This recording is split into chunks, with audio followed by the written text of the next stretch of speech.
India market open. It's finally the end of a rather eventful week and it's looking good this Friday morning. Lots of weekend cheer coming in for D Street. The Dow, of course, had a record close. Asia is looking good. The jumbo rate cut has finally led the markets high, and economic data coming in from Wall Street also rather promising. But whether or not we're going to take a cue from that is what we should decide this morning, or rather see this morning. I wish we could decide. It would be a one-way journey in that case. It's like a belated response almost, right, to the jumbo cut as far as the US is concerned. And perhaps you see a bit of that in India as well. Hopefully, but ahead of BOJ. And guys, just thought, I mean, if people thought Bajaj Housing Finance drew all the money, look at the subscription to the IPOs that closed yesterday. The primary markets in India are rocking, and how? 30 times, 100 times, 100 times. It's just one way. It's just one way, and a lot of it also being driven by mutual funds. Mutual funds are putting in a lot of money in primary markets also because where do you put that money? You need a destination for all of the funds coming in. So yes, primary market in action, but global cues first up, and we'll talk about, like I said, a bit of a belated response or a belated realization that the jumbo rate cut is a good thing. And the reason why you're seeing the markets respond very positively on Wall Street is also because one more set of data which came in overnight, which is the jobs data. So the Fed cut cheer has returned to the US markets. Nasdaq up 2.5%. All of your usual mega caps were up there. The Dow closes above the 42,000 mark for the first time, up about 500 points. Nike, one to mention, they have a new boss, and the market has definitely cheered that. That stock was up about 8%. Remember, Nike was in the doldrums. So Elliott Hill will now take the position of president and CEO effective October 14th. And that is something that the street also cheered. But I was coming to the data, and the jobs data which has come in has given some comfort that a soft landing will be good. So weekly jobless claims fell by 12,000 to 219,000. They missed estimates because they were much better than estimates. So a positive in that sense. Jobless claims came in much lower than what was expected. So in this case, missing estimates is a good thing. And again, gives comfort. So look at the bond yields thereby. Also jumping 3.7% as the hopes of a soft landing increases. This entire week has been about central bank action. So the Fed did what the Fed had to do. Bank of England left rates unchanged. The Central Bank of China, PBOC, has not done anything yet so far. They have also left rates unchanged, and all eyes on Bank of Japan. In the next hour or so, we will know what Bank of Japan does, and that becomes important. It's expected widely that they won't do anything at all. They will leave rates unchanged, but if they don't, if we see another cut, that changes the story. So the next hour becomes fairly crucial. Quick mention of crude. Crude is up and away, not just because of the Fed cut, but because of tensions as well between Israel and Hezbollah. There has been, aerial attacks by Israel on some areas in Lebanon. The fear is if this escalates, after all the pager and walkie-talkie stuff which has happened out of a spy thriller with Hezbollah, if this escalates and Iran gets involved, this can really become one of those things which spoils the party. So crude, definitely something to keep an eye on. But Asia looking good. Asia looking good this morning.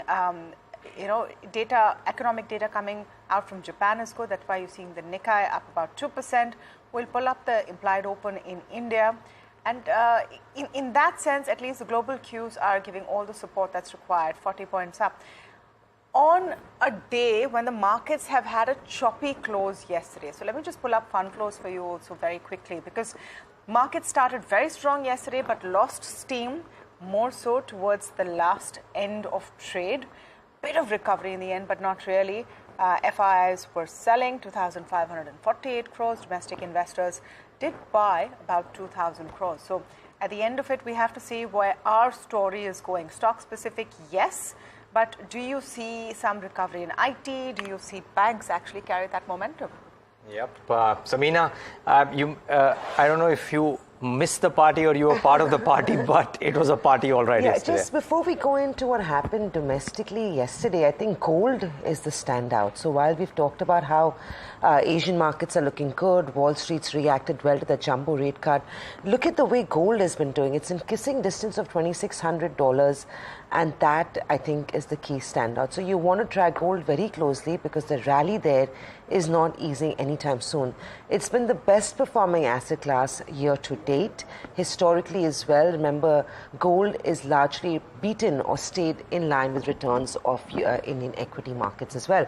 But on gold, central bank buying, a weaker dollar, and of course, geopolitical risk that Tamanna alluded to of all the factors that are contributing pretty well to gold. And on back of gold, you're also seeing silver do exceptionally well.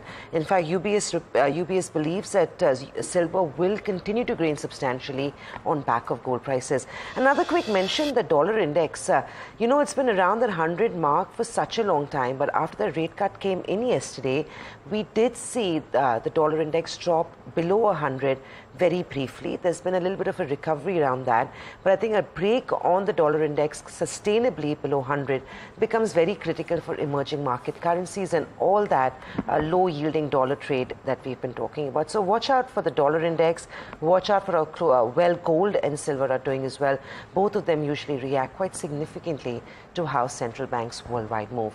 Well, it was Seesaw Thursday, and I think that's probably the best way to put it. We did pretty much what the rest of the world did. Opened higher, reacted very well in the early hours of trade to, of course, the jumbo rate cut coming in from the Fed. In fact, we even briefly crossed 25,600. But towards midday trade, some of those gains were given up. Broader markets began to underperform. The Nifty finally lost 200 points from its day's high point to close with a mere gain of 38 points. Well, for the week, the Nifty has been muted, but remember, there's been such a big event. The VIX has also declined sharply, which was par for the course. The Nifty from Monday to Thursday, which was yesterday, is up about 0.2%. I think the broader markets is where you're seeing profit taking. So while everyone's been talking about this time-wise correction and when this market will see more value, you're already beginning to see early signs of it. So stock-specific action across broader markets was not as good looking. They could be looking to fall for the third straight week in a row. Mid-cap index is down 1.1% week so far this week, and the small-cap index is down about 2%. The star, like we've been talking about, and this was about time, continues to be Bank Nifty. A very sharp rally playing out on Bank Nifty. It's gained over 2,000 points in the last 6 trading days. Some believe that there could be a double top forming on Bank Nifty, which could mean that there could be some consolidation around these levels, but too early to tell just yet. For now, Bank Nifty looking extremely well placed, eked out 300 points in trade yesterday. It's also closed about that 53,000 mark that we've been tracking for quite some time now. PSEs are a weak spot in trade. They continue to decline. The selling has been aggressive. It's been stocks, barring NTPC, that declined anywhere in the range of 1 to 5% yesterday. The PSU index itself, remember, is also down 2.5% for the week. Again, a third straight week of losses. This seems like it also because the broader markets, most of the PSU stocks are, spread across the broader market. So a lot of movement in line with what was expected. Stock of the day, for all the wrong reasons, unfortunately, was Vodafone and Indus Tower. They took it to the chin with, of course, what came out of the Supreme Court. So this was a tough trade, and this did hit a whole host of investors and traders. Remember, it was a few weeks ago that Goldman Sachs had put out a report with a target price of 2.5 rupees on the stock. A week out, the counter sees a 20% lower circuit in trade. Well, that's what we have in terms of what happened yesterday. Niraj, it's not going to be a runaway rally today, from what I understand. It's a tussle between the bulls and bears. Opportunities are being found, and I think that explains why we're seeing so much interest in the primary market, because we keep complaining about valuations, and I think primary markets give you that opportunity to find a little bit of value in the markets. Depends on how they're priced. Most have been priced largely in line with reality listed check coming in there companies. as well. Yeah, and it's working for them. But talking about our markets, while the benchmark seems to be holding up, there is some pain in the broader markets. Oh yeah, yesterday was just that. I mean, you could argue that yesterday portfolios are down. Yeah, despite that's what record highs. Yeah, so yesterday was just that day, right? Because you could argue that large cap may have seen a profit booking, which might see a bounce back. But look at the pain in the mid caps and the SMIDs yesterday. So portfolios hurt big time yesterday because a clutch of stocks really got hit badly in trade yesterday. And across the board, by the way, I don't think a specific pocket that got left out or got punished specifically. Everything got punished. So that is one thing. On this point, Niraj, talking about portfolios that have done worse off. So while the market, of course, we report on how the Nifty, it looks like it's at a record high. Fed does what the rate cut is. Bank Nifty is moving up. Sectoral rotation, whatever you want to call it. We've not seen mutual fund portfolios outperform either. So I think when the underperformance has began to kick in, I'm just wondering what are investors thinking on at the this Smith moment. side, right? Large cap funds have only actually in done the well. last 3 months have we Exactly. seen active large caps marginally outperform. But if you keep the cost angle in mind, they've been in line with passive funds largely. And I think the only fund in that sense or strategy that has done well on portfolios has been momentum. So if you're playing momentum, maybe you would get some opportunities in and out. But I don't think investors have seen outperformance. It's unfortunate that they're now seeing underperformance. I don't know if they should be looking at a 3-month horizon. If you are looking I at think it's mutual come to a funds. time when it's become a dinner table conversation. Aaj market kaise tha? Yeah, but certainly profit booking in large caps for sure yesterday. So maybe they bounce back today. Very difficult to pinpoint if SMIDs will do that or no. But and the other aspect that everybody is talking about is that the corrective moves in a lot of overstretched names may not be done as yet. Now, just look at what's happened to defense and railways. Two classic examples. Talk of town, toast of town, whatever you call it, for a number of quarters. Now, since July, this has been the performance. The aggregate market cap of defense and railways is down about 22 and 23%. But the point is that this, from a Motilal Oswal note, the point is that despite this pullback, the trailing multiples, and you don't necessarily look at trailing multiples when you are in sectors which are getting transformed, but be that as it may, the trailing multiples, 49 times, 43 times, they are not looking cheap. And by the way, this is showing in the way stocks have fallen. Just look at this year's chart of not just a HAL, but a Titagarh Wagons, for example.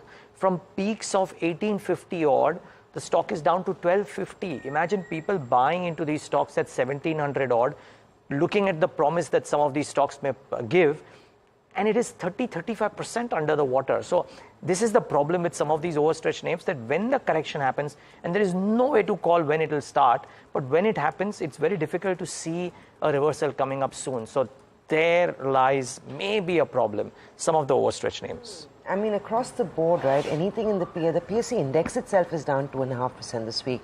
And remember, it's on the first week of losses. This is going to be the third week of losses for that index. One space, and I don't know whether Tamanna and Niraj, you want to come in because you both talk to analysts and advisors often.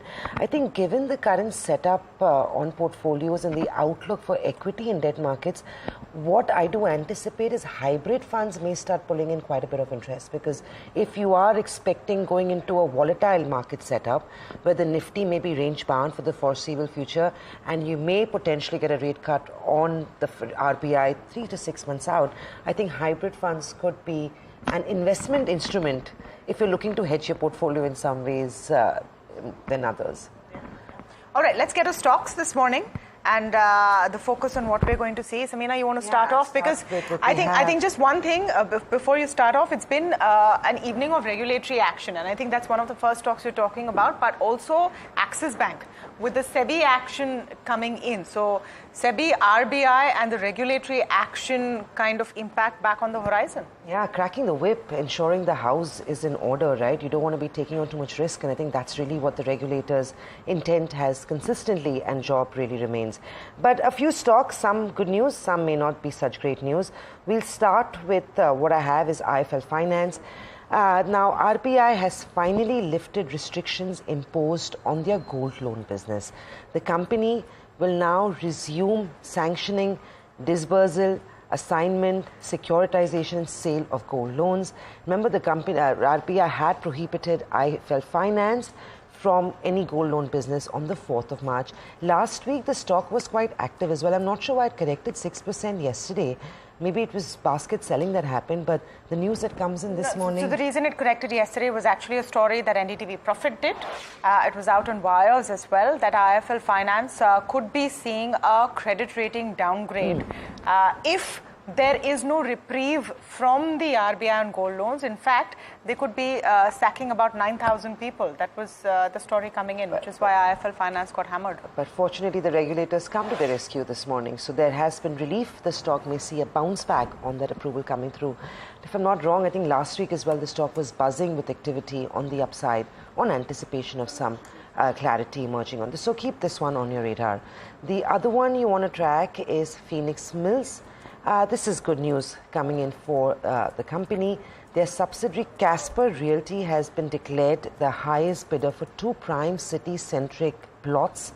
The size of this one is about 13 odd acres in Mohali, Punjab, with a value of 891 crores. So a big bump up in trade cannot be ruled out. The stock did go home with gains of 2% yesterday as well. Tata Power, this has been one stock that has been under pressure over the last few days. So while you've had a good day for Adani Power, you've had a good day sporadically for some of the other power counters, this one has been on the sell side and has been facing resistance at higher levels too. And there's fundamental news trigger that now seems to be, may or may not be, I mean, it's definitely news to report on. Whether the counter will react, because there's been no conclusive action on this just yet.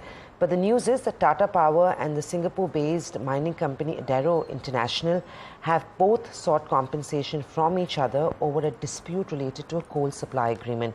Adaro claims about $106 million and has sought arbitration. Tata Power, in response, is countered that with a claim of $229 million for non-supply of coal. Of course, it'll be the arbitration courts outside the country that will determine the outcome of this. But for now, on the edge for Tata Power, ladies. Yeah. All right. The first stock I'm talking about is Vodafone. I think it's the big one since yesterday that everyone has been wondering now what, how much more. So the stock fell nearly 20% yesterday because the Supreme Court essentially came out and said that they will not entertain the petition to review the method of calculation of AGR dues. For Vodafone Idea, that's a 70,000 crore hit. Any kind of review would have given it quite a bit of comfort. That's now off the table. That was also the basis of a lot of positive brokerage notes on Vodafone Idea. So the reverse is now happening. Some brokerages have reduced their target price. Quite a few have reduced their target price after the Supreme Court AGR decision. Nuvama, for example, has maintained a hold, but its target price is now 11.5 rupees versus 16.5 rupees. They say that it has a highly stretched balance sheet even after the FPO and tariff hikes. The waiver of liabilities now seems completely off the table, and that really is not where you're going to have any kind of some reprieve. Adjusting the target price for the entire liability of 70,000 crore of AGR dues is what they're doing, and they're saying that the rejection of curative plea might even impede their debt raise. And I think this is the important bit, because the company wants to go out and raise debt. Will that now become more difficult? Focus on pace of subscribers loss and tariff hike impact and capex velocity now becomes important. Citi, meanwhile, has maintained a buy and kept a target price of 17 rupees. That's a steep upside from today. So I'd be curious to see if there is some kind of a bounce back in Vodafone after yesterday's hit. 63% upside according to them. They say they do not believe the AGR decision impacts the ability to continue with planned network investments. But there are others, including Goldman Sachs, who is famously stuck to its target price of 2.5 rupees even after this. So we'll wait and see. I don't know if that's a good thing or bad thing, because they haven't reduced it further from 2.5 rupees. So we'll wait and see. Don't get ahead of yourself. You never know. You might have a report soon coming from Goldman Sachs. No, so they haven't. Yeah, they haven't reduced their target price. But I don't know if you'll see some bit of a bounce back, simply because this is a stock which is so heavily retail investor owned. And maybe that's why. And Insti investor owned too. I mean, at 12 rupees, the GQGs of the world have put in money there too. Yes, at 12 rupees they have. It's about 10.5. So we'll see what happens today with Vodafone. I don't know, GQG, and what they're thinking is that what happens if the Supreme Court part of it doesn't work out. The next silver lining, of course, is if the government comes and increases its equity share and converts some of that debt to equity, but that's down the road. Reliance Infra is the other one that is on the radar today. This stock has ended pretty much flat, but had a good start yesterday because of some of its debt actions that it was taking. They've now trying to raise funds. They've approved raising up to 3,014 crores for a preferential issue. Out of this, 12.56 crore shares or warrants will be allotted to investors, and each will be priced at 240 rupees, so a fair bit of a discount. So this could be seen as a bit of a thumbs up. NTPC, meanwhile, was firing all cylinders yesterday because of the IPO of NTPC Green, but they have some news to boost it as well. They've received an investment approval for a Darlipali project, and the estimated cost is about 11,131 crores. So big project there. They've received an investment approval for another project at Sipat as well, with a cost of over 9,000 crores, 9,800 crores nearly. So big capex push over there coming in for NTPC. And that's one space which is definitely on radar. Yeah, Balkrishna Industries could be interesting. Held out in trade yesterday as well. They've commissioned a 30,000 MTPA plant. It's a high-value advanced carbon material plant. Now, because this plant has been commissioned and revenues begin, maybe the second half for Balkrishna could have a leg up from this one, and therefore could be interesting to see if the street indeed goes out and gives a thumbs up to this particular stock in the session today. So keep an eye out for this one. The other one is I'm standing on the shoulders of Citigroup because they've put out this note, and it could have major repercussions for Zydus and Lupin, because the note says that US appeals have vacated a district court judgment in generic Midbetriq. Now, remember, both the companies had launched the generic version of Midbetriq in US in April 2024 at risk. Remember, viewers, at risk means you go out and launch, and then if indeed the ruling is against you, then you pull back, so all the plans go kaput, haywire, what have you. Now, according to Citi, Midbetriq contributed meaningfully in Q1 numbers for both the companies, $40 to $50 million of sales and 15% of EBITDA in Q1 for Zydus. That is Citi's estimate. So that is for Zydus. And for estimates ahead, Citi says that $120 million and $40 million of sales for Zydus FY25 and 26 consensus estimates. So that's Midbetriq's contribution estimated in consensus estimates currently for Zydus. For Lupin as well, likely contributed about 7 to 10% of EBITDA according to Citi. And Citi says that consensus is building in approximately $70 million and $30 million of sales from this product in FY25 and 26. So suffice to say, they believe that the innovator company will bring about an adjunction and there will be steps taken. So therefore, it could be a blow to estimated earnings for both Lupin and Zydus. Maybe the stock's correct today. So this is a second hit for Lupin, by the way, in the last 3 months on an at-risk launch. So do watch out for Lupin and Zydus in the session today. So that's the second set of stocks on my radar. The last one is a brokerage note. Investec has come out with a note on Mankind Pharma. They've initiated with a buy, a target price of 3,300, which is a 37% upside. They believe that BSV could scale new highs and could generate $1 billion of sales and 35% EBITDA margin by FY32, which is about 1,000 basis points uptick from where it is right now. And they forecast about 18% EBITDA CAGR from FY24 to 27 for the company. And that's why a 37% uptick in target price. So do watch out for Mankind in the session today. Just to add to your pharma list, it'd be interesting to see if IT sees a little bit of buying emerging in today's day of trade. You've had a good run on Wall Street. But if we can just pull up the IT index and see where that is looking to go in trade.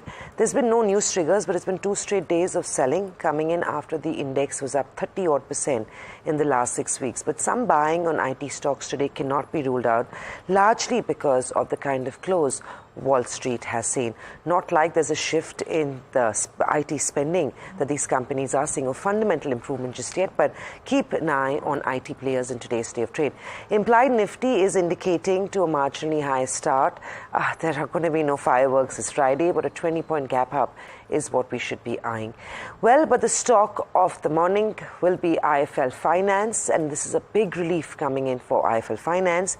The RBI has removed restrictions on the company's gold loan business, as I highlighted at the start of our Stocks and Watch. Vishwanathan joins us with more on this. Vishy, you've been tracking this one quite closely. Yesterday, the stock was down 6% on back of a report I believe we put out.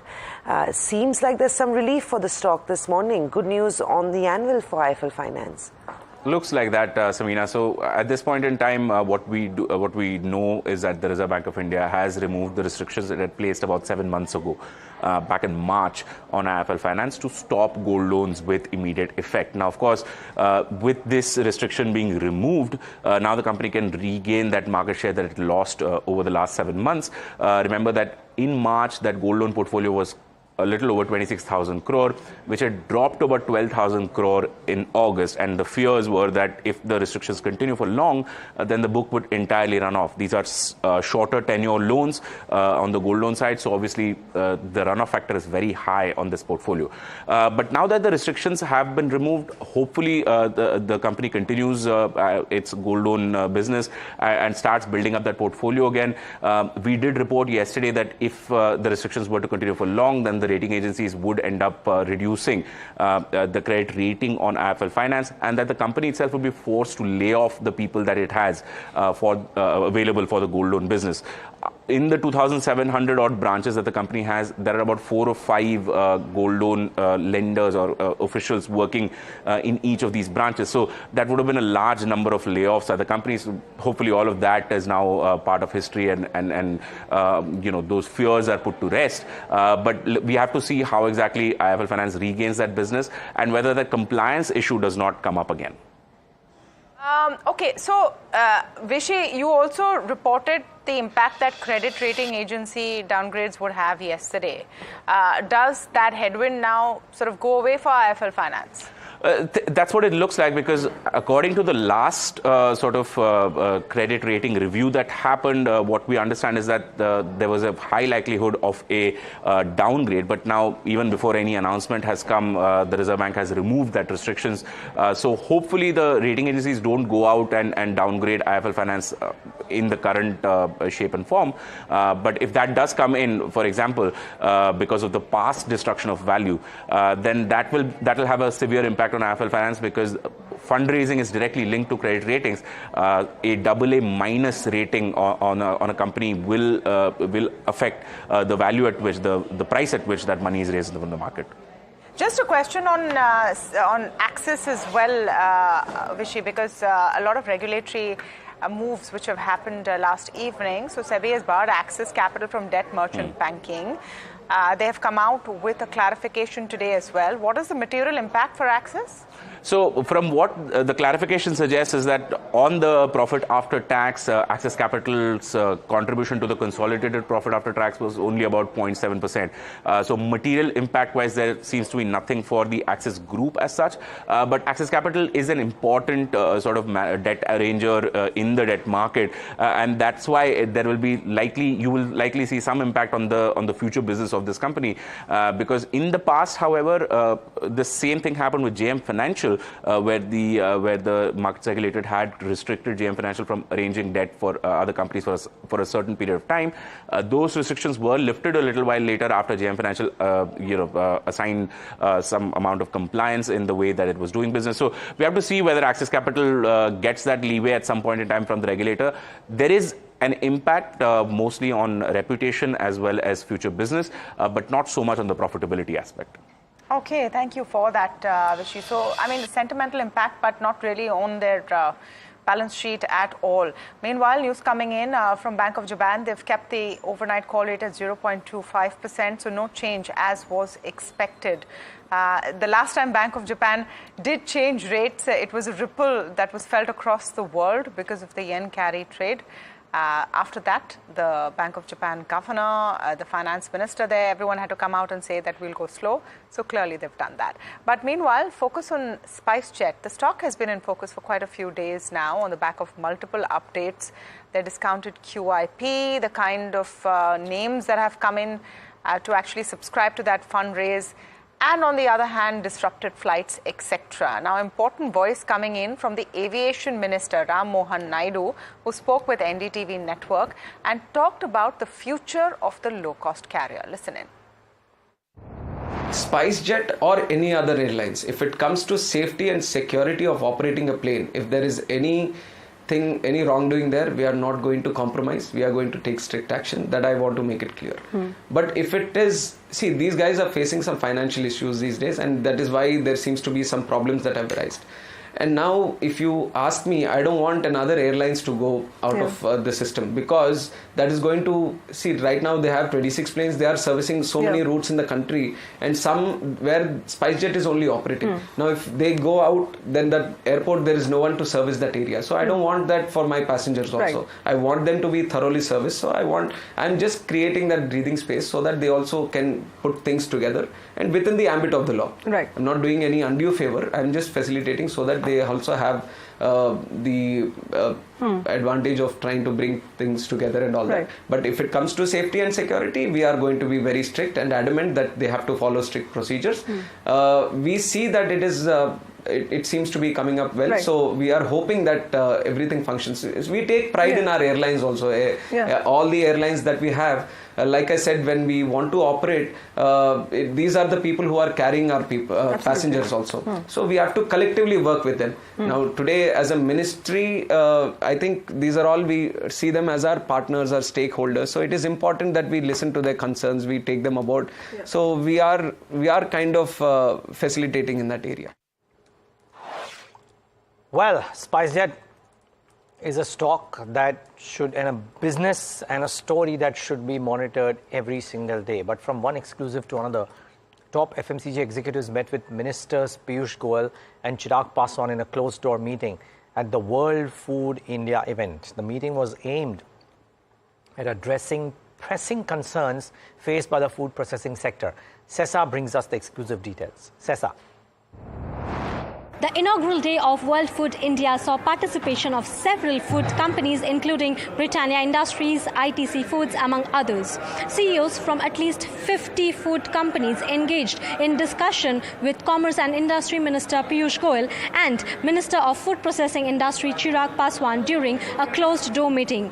Now, what we have learned from our sources is that they discussed several issues including taxation, regulatory challenges facing the food processing industry, and sought clarification on custom duties. Some companies have raised concerns over the PLI scheme, highlighting that the government has tried to change the rules in the middle of the game. Now, a specific issue raised was the ineligibility of products containing imported ingredients, a regulation that is adversely affecting many businesses which are currently seeking possible relief from the government.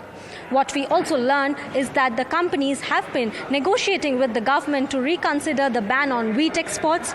They are also discussed the potential impact of the recent import duty hike on crude and refined edible oils on sales. If companies are unable to raise prices as mandated by the government, they risk incurring substantial losses. Now, in light of this, there are calls for the government to reconsider its pricing strategies to help safeguard profit margins. Lastly, some companies advocated a reduction in GST on breakfast cereals, which is currently at 18%, in comparison to the lower 12% rate applied to butter, ghee, as well as packaged fruit juices. Well, thank you for that. This is the big story that we're tracking on the channel, with the FMCG companies are seeking more in terms of the PLI schemes for the processing sector. In the meantime, the Nifty is indicating to a flat start. No cheer expected this Friday. It, at best, will remain a morning of consolidation. Weekly expiry was yesterday on the index, but the star of trade has been Bank Nifty. Agam is standing by with more on that. Agam, it's been an interesting last few days. Usually you see the Nifty generally has been outperforming Bank Nifty, but that trade has changed, and it's Bank Nifty that's gained significantly over the last couple of weeks. Nifty, what is standing out? Does it seem like newer levels are on the horizon, or it's going to be a tough road ahead for us? Look, as long as we're testing, life highs, we really can't put a ceiling as far as the Nifty is concerned. Sure, you will have the options data to give you a little bit of an idea where we may, in fact, see a little bit of, resistance on the higher end. But we are in uncharted territory, and it does seem like at the moment we're seeing a little bit of support as far as the banks are concerned as well. That said, let's take a look at how things have fared yesterday. And while we did see a marginal advance for the Nifty, which moved up around 0.15%, there was unwinding coming through. Now, remember that we don't have a lot of events to play for, and which is why traders perhaps could expect a little bit more consolidation going forward. As far as the Bank Nifty is concerned, This index particularly was a little bit stronger than the Nifty 50, again for the second straight day at least, 0.5% higher, but again not too much increase in open interest, just less than 1%. Moving on to the options market, well, we do have very, very wide range at the moment. Of course, we are entering a new series. At the moment, while the action continues to be around the 25,500 mark, where we have seen a reasonable amount of puts and calls being written, what traders have taken advantage of earlier on in the series is to write those further out of the money call options, which would include the 25,000 put, as you can see on your screen there, and on the higher end, the 26,000 call. Moving on, in terms of stocks, again, a lot to keep an eye on. A relatively mixed day of trade. In fact, for the broader markets, it was not a good day of trade at all yesterday. And, still we did have some gainers coming through. So UBL and Coforge along with InfoEdge advancing and looking at longs in the Stava on the other hand, under a lot of pressure yesterday along with the entire telecommunications pack. And moving on in terms of stocks which saw unwinding in open interest. Vodafone Idea looking at a 28% decline even as the underlying comes off by 19%. Is there more weakness in store? It's a wait and watch on that one, but we also have a lot of unwinding in Oracle Financial Services, which continue to weaken, as well as Hindustan Aeronautics, well off 20% from its highs. Now we're looking at a significant weakness, not just in Hindustan Aeronautics, but a whole host of, defense companies. The question really is that with these markets, where do you go? And are there any interesting bets that you can, in fact, place? Well, for that, let's get in Avni Bhatt of GM Financial Services, who joins us on the show. Avni, good morning. Thank you so much for joining in. Avni, let's start off with your view on Vedanta. You have an interesting call there. What is your analysis here, and how would you play this using options? Good morning, Agam, and a very good morning to all the viewers as well. Thank you for having me on the show. Vedanta has shown a fantastic recovery yesterday from the lows. It had given a breakout earlier at around 435 levels, then rallied by about 10%, and then it retraced back to its breakout levels. It took support around those support levels, and from there on yesterday, by end of the day, we saw a fantastic recovery on good volumes and good open interest addition in futures as well. So now the stock is ripe to retest its recent highs. That's why we are targeting around 480 to 495 levels on the stock. And to play out this move, because we are expecting a good momentum immediately, we'll go for a September 450 call, which is the ATM call. Closed at around 8 to 8.5 yesterday. The target on the call option would be 14 rupees. And the stop loss can be maintained at 5.5. Okay, and the other one on your radar, Avni, is SBI Life. Can you take us through that one as well?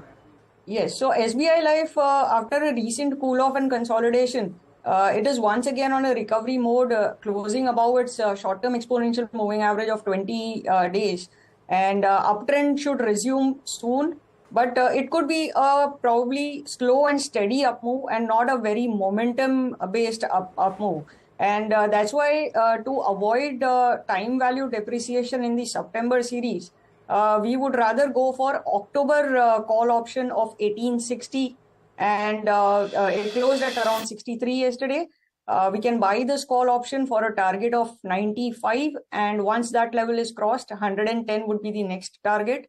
The target on the stock is overall around 1940. It should recover up to 1940.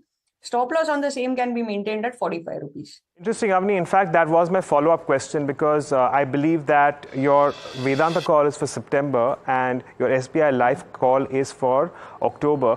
In that case, for Vedanta specifically, which is a September call, given the fact that we are not too far away from the monthly expiry, how would you address the time value situation, and what is the kind of horizon that you're playing or working with as far as Vedanta is concerned? I'm assuming that you're expecting a very sharp move here.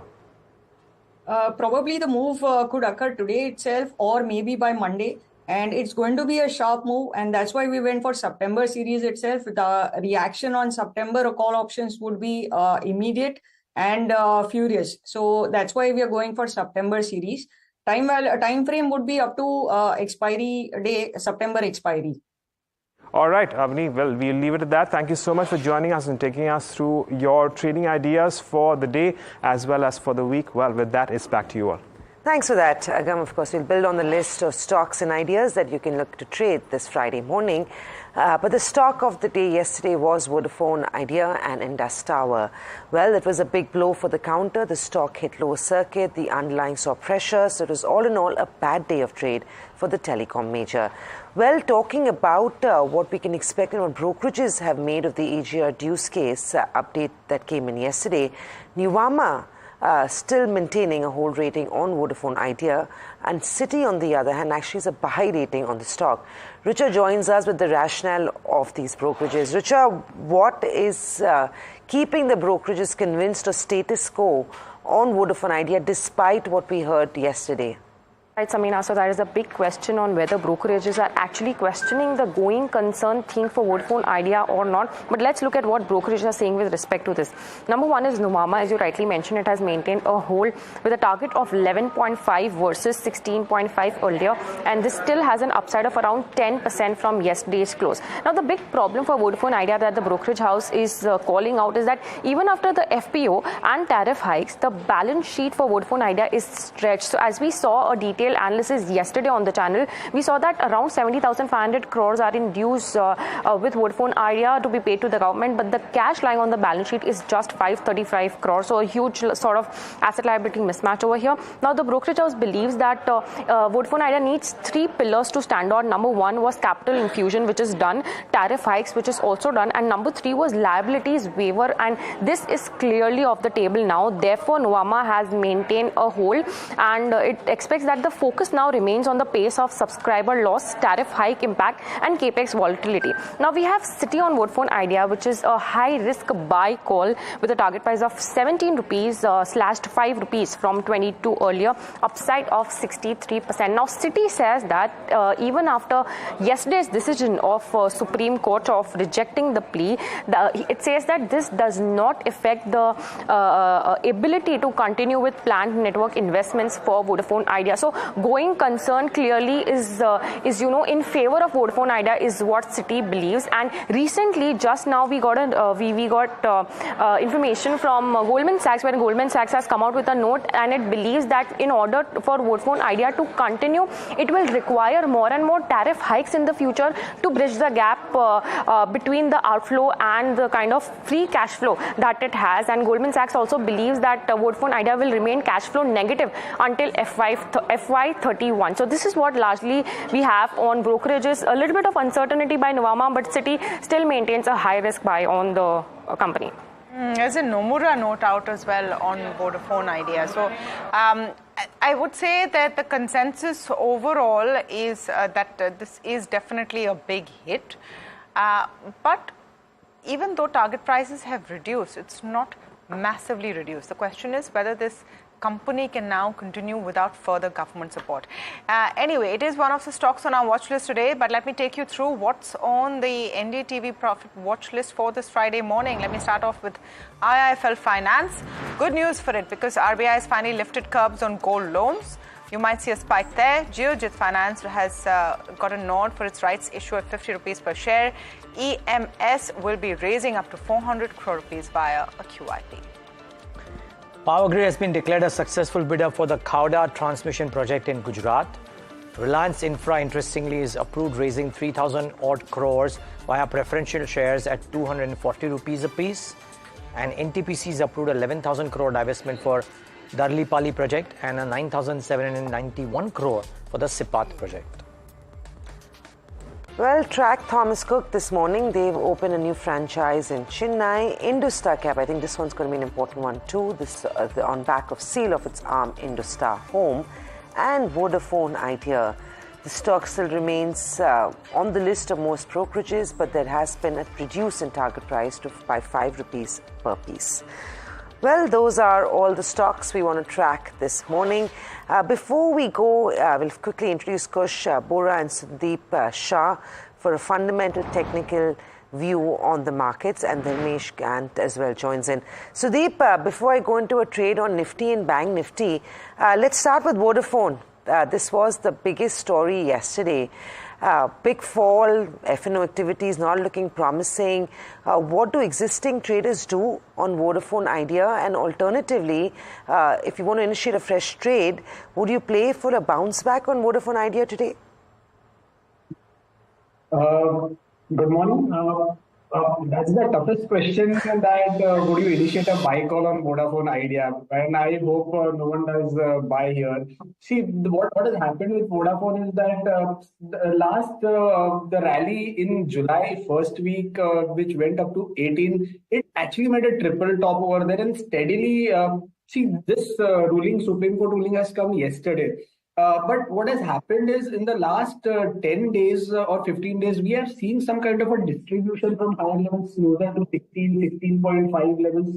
And yesterday's breakdown has, what it has done is that it has even broken the swing lows of April month, which was closer to 13, 12.5 and 13. So now that zone also has been compromised. So I feel that the medium to long-term structure of the stock has now gone for a toss, and I would not be recommending a buy at the current levels. And yes, for those who are existing holders, any rise closer to 11.5 or 12, whatever reason, maybe a technical pullback from oversold zone, that should be used to reduce the positions. And see, this stock, a lot of challenges this company would be facing in the next couple of years now, which is now quite evident. So I feel traders as well as investors should not be too much gung-ho about this and should ideally go for, say, a Tata Communication or Bharti Airtel or Reliance Jio for that matter. And I feel they would be a decent place from the current levels, and they should be added on dips, and Vodafone Idea should be reduced on every rise. Just as you say that, Sudeep, I'm going through the Nomura note on Vodafone, which has upgraded it from a neutral to a buy, saying that the worst is now behind us and set a target price of 15 rupees. So their rationale is that they never took into consideration any kind of, a reprieve from the Supreme Court in the first place, because it was very clear that they wouldn't. And they think that Vodafone will exercise the option of converting government dues into equity. The rest will come through EBITDA generation. So they have a starkly different view to what we're saying the others say. In fact, Dharmesh, let me come to you for a fundamental view. Looking at all the slew of notes out today with the different takes on Vodafone, at least Nomura is positive, 44.5% upside. Of course, the stock was close to 10 rupees yesterday, 10.5 rupees. Yeah, good morning, Tamanna. I mean, that's exactly our view. We never took into account that any relief will come by waiving off the EGR dues or something like that.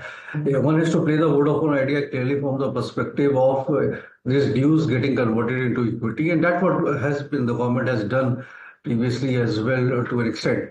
And equity bailout is the only option for Vodafone Idea, and I think the government also has no choice but to have at least 3 players into the system.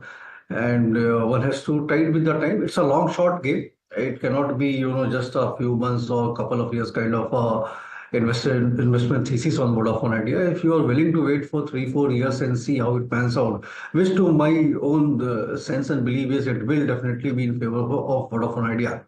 The only thing is by that time you will lose further more customer base, and then the build-up would be a bit difficult. And if you remember 3-4 months back, they have outlined the chart going forward, how 5G and rollouts will happen, how they will be doing capex to get their upgradation of the service being provided, and how they are going to get the subscribers back. So I think that trajectory is still on. Viewers, just one thing though, keep in mind, an equity bailout, even if you call it a bailout from the government's end, is a serious dilution of equity. And from principles of equity investing, large equity dilution is never good for a stock. So that's the first thing.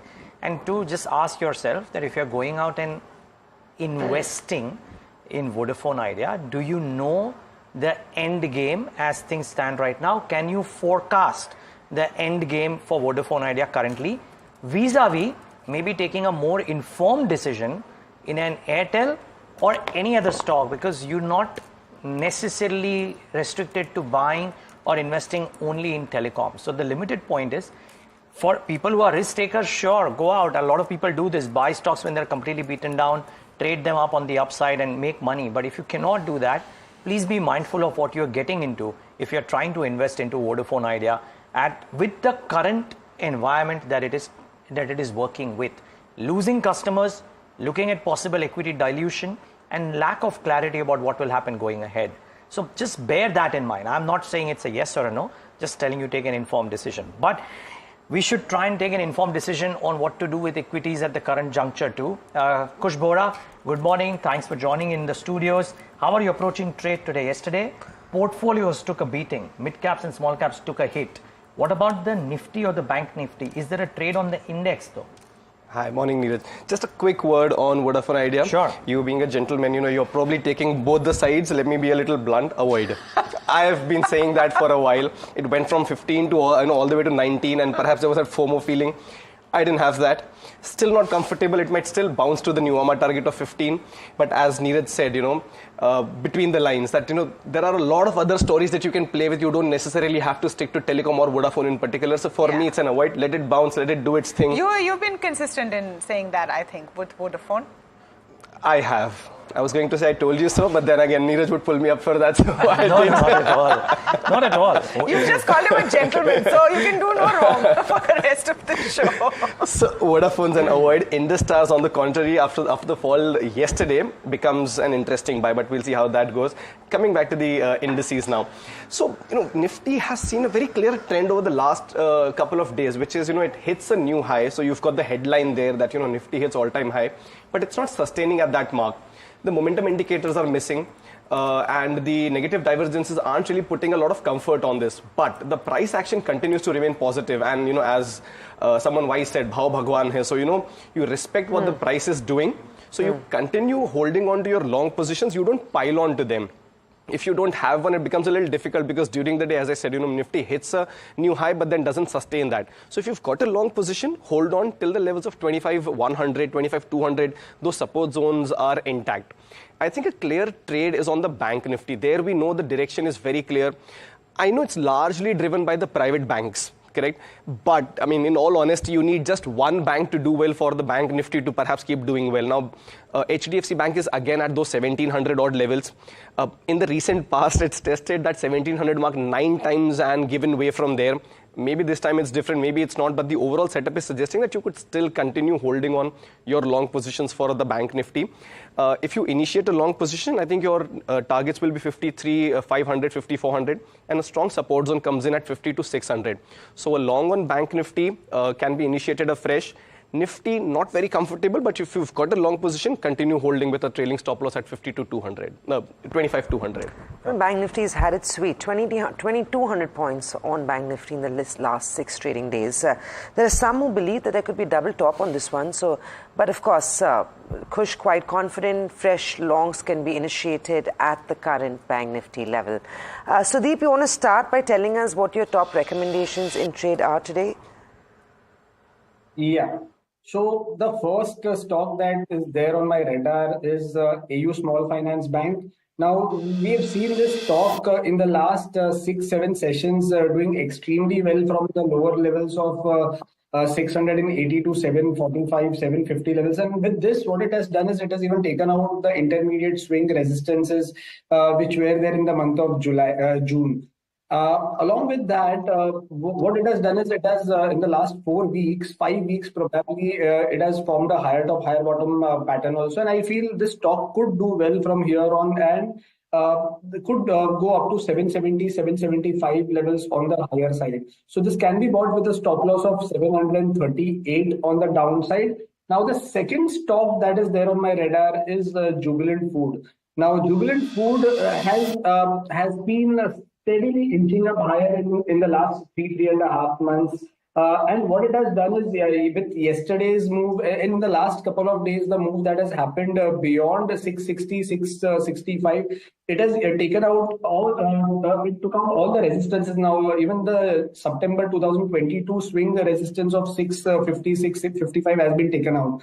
So I feel it's a good breakout on the upside, post a big consolidation. And this stock can be bought with a stop loss of 680 on the downside, and the targets would be 720, 725 on the upside. Right. Kush, what about you? Your top stocks to trade this morning? Apart from Indus Towers, of course. Couple of them, and both of them on the cash side. Aavas Financiers, this one continues to surprise on the upside. We've seen consolidation, but there's a positive bias emerging on this one. So Aavas Financiers with a target of 1920 and 1970 and a stop loss of 1825. The other one is Sterling Tools. Here too, we had seen a sharp vertical rise and then a consolidation.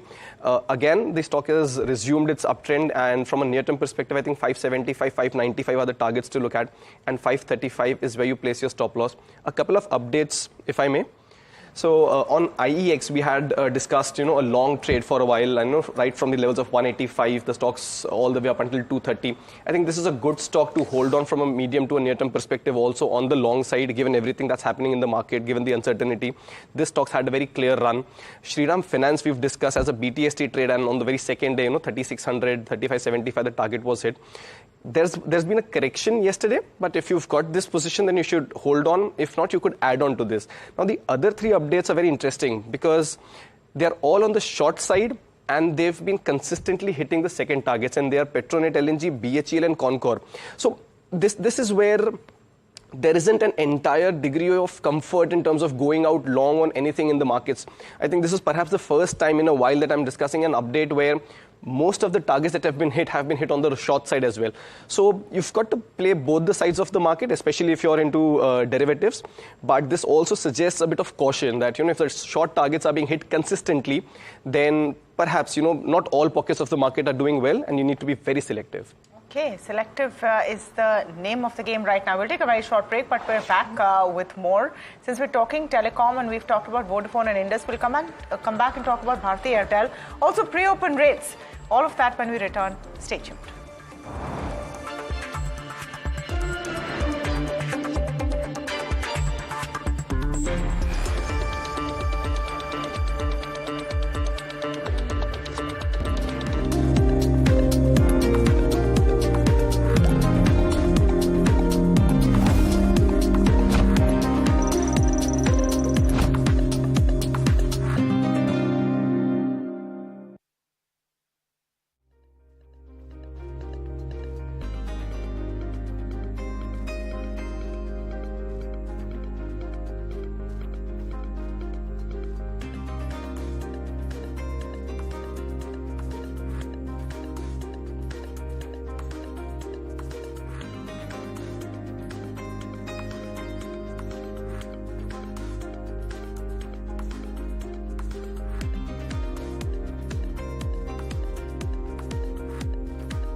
Back with India Market Open right here on NDTV Profit. We're looking at a day which could show a bit of a bounce. At least the Asian markets are looking impressive.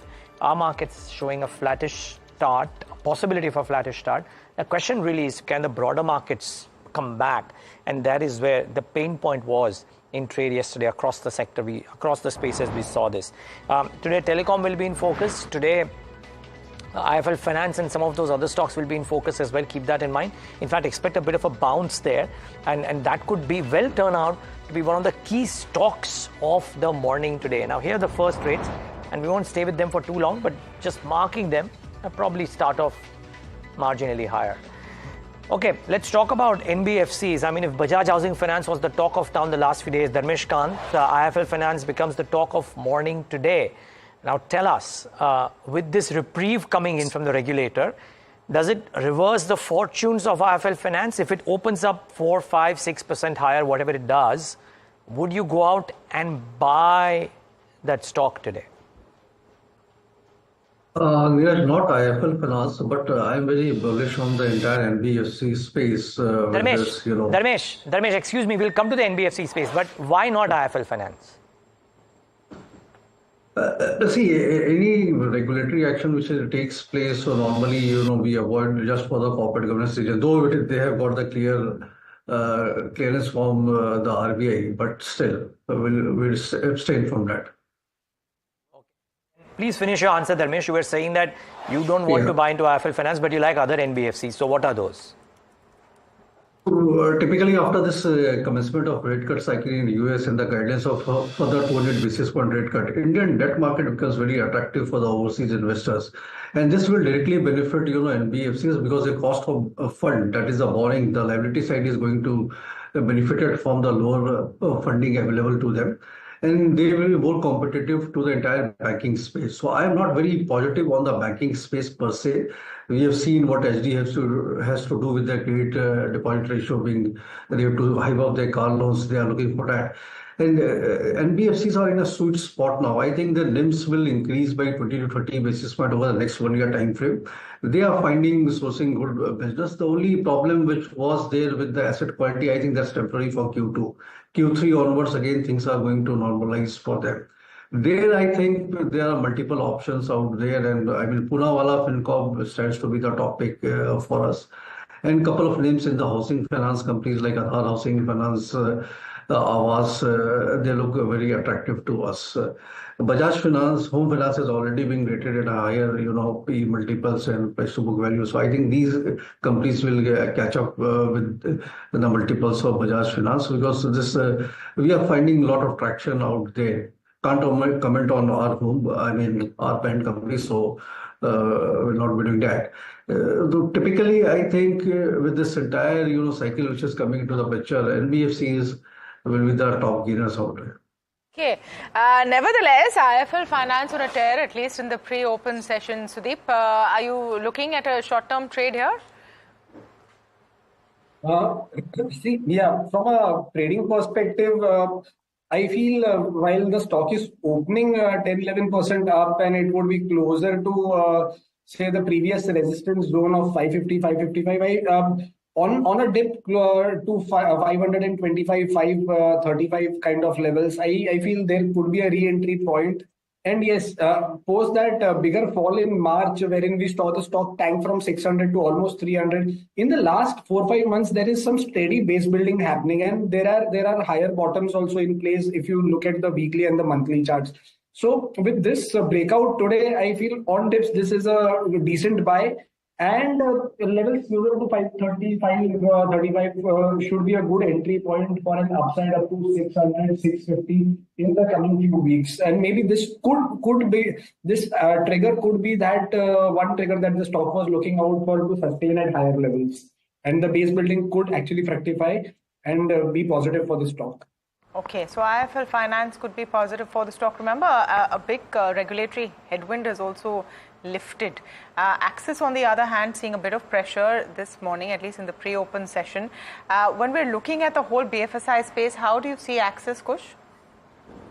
on the way up. There has been, it's had its share of challenges, but if you see in the recent past, there has been a good recovery in a lot of private bank names. Obviously, HDFC Bank, given the weightage, has, hogged a lot of limelight.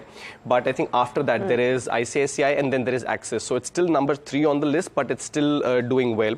It's on the verge of a positive crossover. So I think if it does sustain at these levels or maybe moves closer to 1260, you could see further addition to momentum. So I have a positive view on the bank Nifty anyway. This could be one of the contributing factors. If you don't have a position, that you could still consider one for targets of 1310, and on the downside your support zone comes in at 1220, 1225 kind of levels. So a fairly good risk reward ratio after the kind of up move that we've seen. Sudeep, very quickly, would you be playing IT stocks today for a bounce back at all? Anything in IT, Wipro, TCS, they've all had it quite rough last few days. Nifty IT, if you see specifically the last 2 days, the index itself is on the downside. The momentum is negative, and the stock and the index has broken its swing lows of September. So I feel let us just wait for a day. And if at all there is some kind of a bounce back or some kind of stability, then yes, the top pick would be TCS from the current levels. And from the mid-cap side, it would be LTI Mindtree.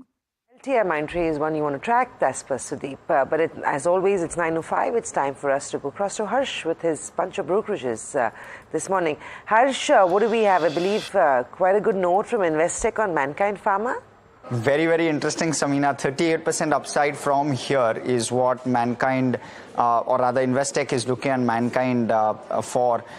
Now, just in terms of what they are liking, first off, they've got good moats is what Mankind is suggesting in terms of good market presence as well as a track record of executing well with regard to brands. Mind you, a couple of brands which they've done well on is Manforce, Prega News, and that they believe is a good base for Mankind to grow from here. In terms of the sales force as well, they're describing very strong sales force that Mankind has as a competitive advantage, 16,000 plus, and they believe that outperformance in the Indian pharmaceutical market will continue for someone like Mankind on the back of these two levers that it has. Also, in terms of Bharat Serum, because that is a key acquisition for Mankind according to Investec. They believe that this will add substantial value to Mankind at a decent price. It has the potential to drive growth for longer periods, and R&D strengths are a win-win for both, and especially gives Mankind a good footing in the women's health business is what they are suggesting. The acquisition has happened at 5 times sales, 18 times EBITDA, which to Investec seems reasonable. This is FY26 numbers and largely compares with listed peers as well. So doesn't look too expensive for an otherwise very solid company. They believe that Mankind has growth potential and will potentially clock $1 billion in sales by FY32 is what they are suggesting. They're putting 3,300 as the target price basis, 30 times September 26 EBITDA, and they are expecting around 10 to 15% growth over the next 2 years in top line and around 15 to 20% on the EBITDA front. This has been a big one. Thank you, Harsh. In fact, Mankind Pharma did confirm on Tuesday, we tracked this for you, that they would be meeting on the 20th of September to deliberate on a proposal to actually raise funds through the issuance of non-convertible debentures, commercial paper or other debt securities. The stock is up nearly 3%. It's an aggressive call coming in on Mankind Pharma by Investec. Remember, they had talked about raising about 9,000 odd crores through various options, and this is on back of the big acquisition that was made last month from Bharat Serums for about 13,600 odd crores. Kush, I know this is an interesting one, but anything in pharma that you're constructive on right now? They've had a good run, quietly and slowly moved up. Healthy profit taking has emerged at higher levels, but from where we stand right now, anything in the pharma pack that looks good for a trading bounce? So one stock that we've discussed a couple of times over and has been doing rather well is Concord Biotech. So that's one stock that you could continue to stay invested in. If you don't have a position, you could continue to add also, going forward. So Concord Biotech remains, an interesting pick. Other than that, Sun Pharma, we've seen a bit of a profit booking, a couple of days back, but yesterday it did sort of consolidate for some time. So I think this brief round of profit booking is also healthy because we know the kind of run that at least most of these pharma names have had. So Sun Pharma does look interesting. On the downside, you're looking at an 1825 kind of a support zone, and on the higher side, 1870 is the first target. Once that is taken out, I think it'll regain momentum and 1900 comes into play. Well, that is Sun Pharma for you, and that's the view coming in from Kush. Well, we were talking about telecom, and that's really will continue to remain the story for some time now. Brokerages buy calls, sell calls. Vodafone Idea is the story. The stock, after a 20% fall yesterday, trying to find its feet, still trading flat as we see it this morning.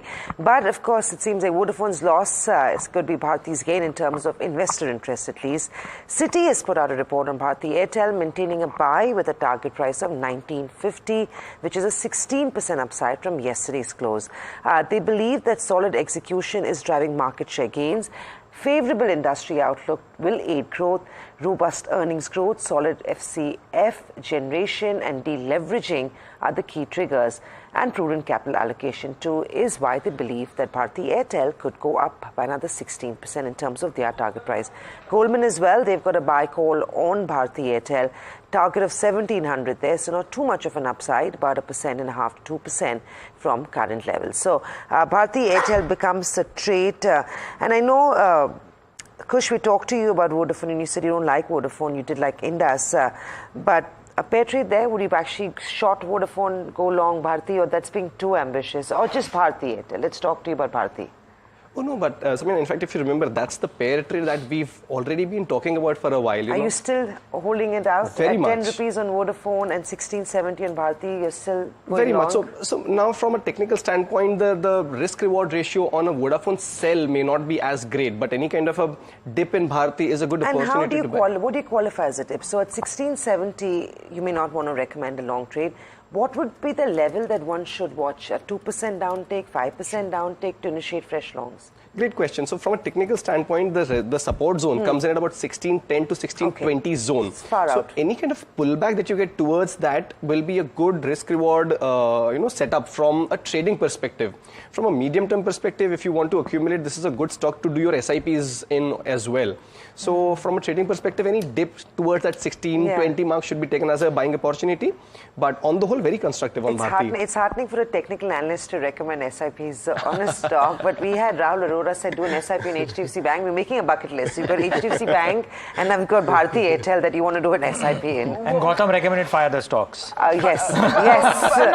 ITC being the Rahul Dravid. I don't know whether you remember that one, but yeah, you've got a whole bunch of stocks. I wonder if NTPC will make it to that bucket of SIP stocks. But anyway, let me come to Dharmesh on NTPC. A lot of buzz, of course, because of the IPO. But even then, two big investments have been cleared for NTPC. In total, those two projects close to about 20,000 crore rupees.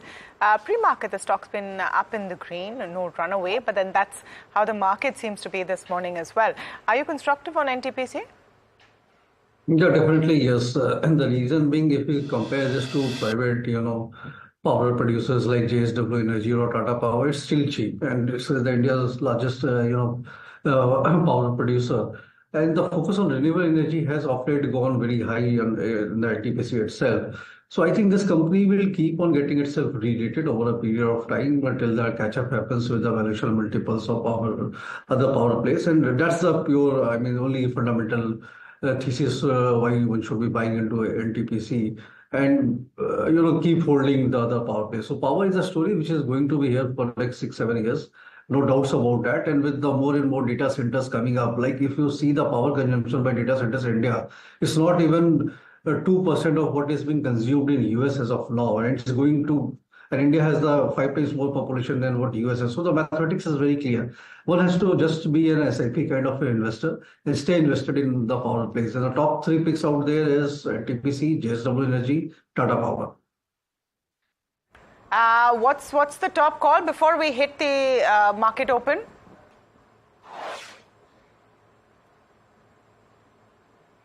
Sudeep, top call before we hit market open? My top call would be HDFC Bank. I feel it's just not for the day, but for the next few weeks. I guess this stock could now do well. It has broken out on the upside, and as we are all positive on Bank Nifty, I feel Bank Nifty could do 54,000 plus. Then HDFC Bank would be a major contributor here, and it has given a decent breakout on the upside. So I think from the current level, HDFC Bank could be bought with a stop loss of 1680 and a target of 1770, 1800 on the upside. Kush, 20 seconds. Your top call for the day today, Kush Bora. From the IT space, FSL seems to be forming a base. 300 is your stop loss, and on the way up, you're looking at a 320 and a 335. Okay, they're talking about an acquisition soon in FirstSource, so watch out for that one as well. But watch out for LTI Mindtree too today. Motilal Oswal has an upgrade on the target price for LTI Mindtree. In fact, a lot of brokerage notes today. Investec on Mankind, there is LTI Mindtree, there is of course Bharti Airtel and Vodafone. But here come the first trades this Friday morning in the week, which will mark the Fed cut or the Fed easing cycle starting off about 0.5% higher. So not a bad start really.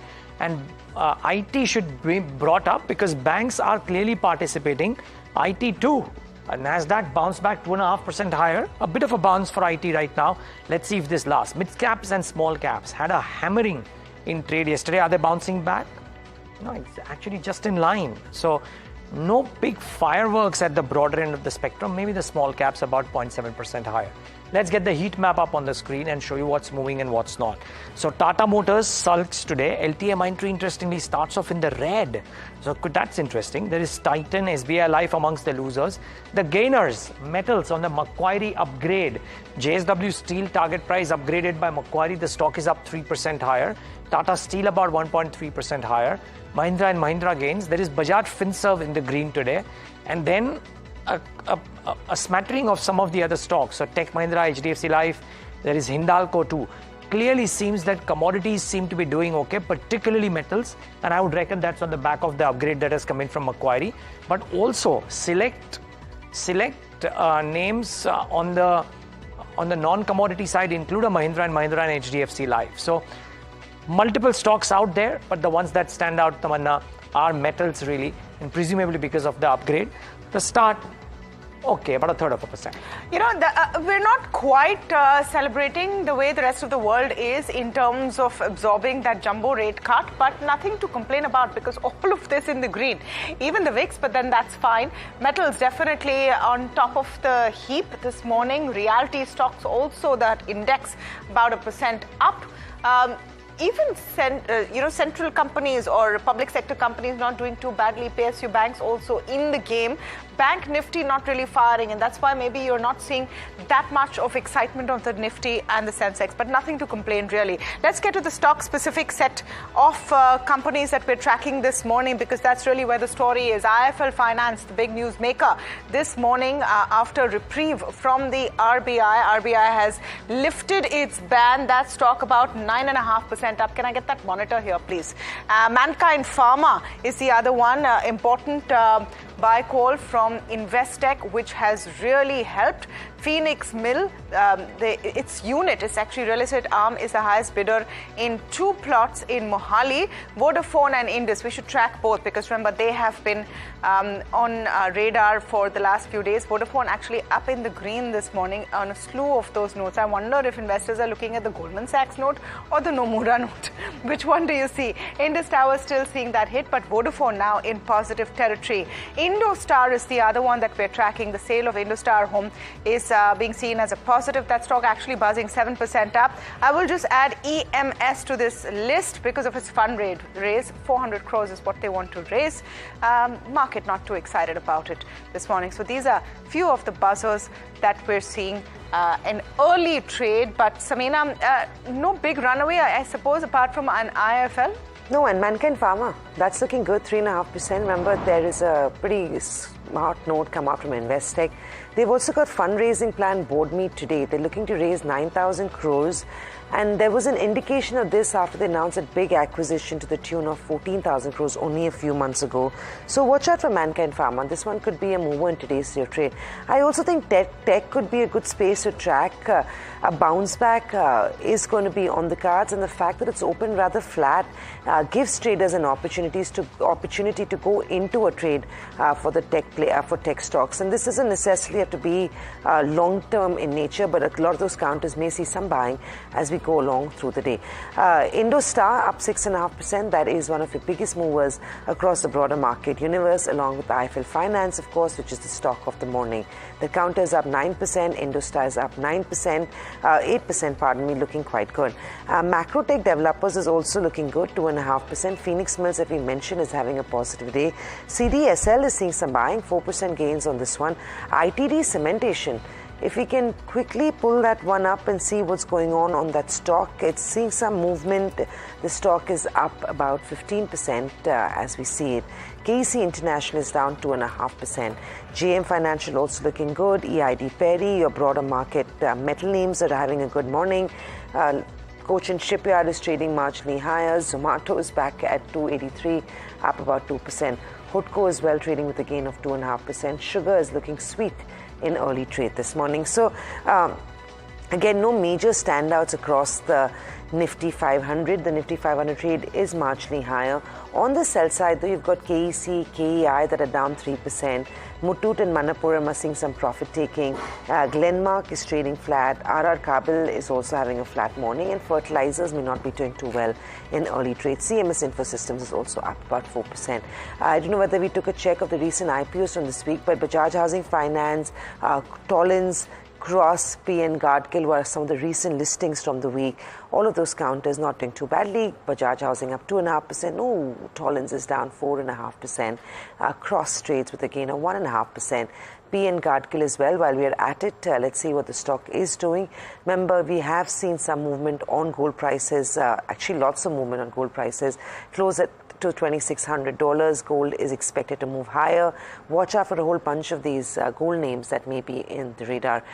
Kush, I know we may not get a view from you on PN Guardkill because it's such a new listing, but do you track gold as an asset class? Do you have a view on gold? And with that, maybe you want to tell us some gold stocks one could look at buying. Muthoot is seeing some profiting today. I'm assuming that makes a good trade, long trade, if one had to go into the stock.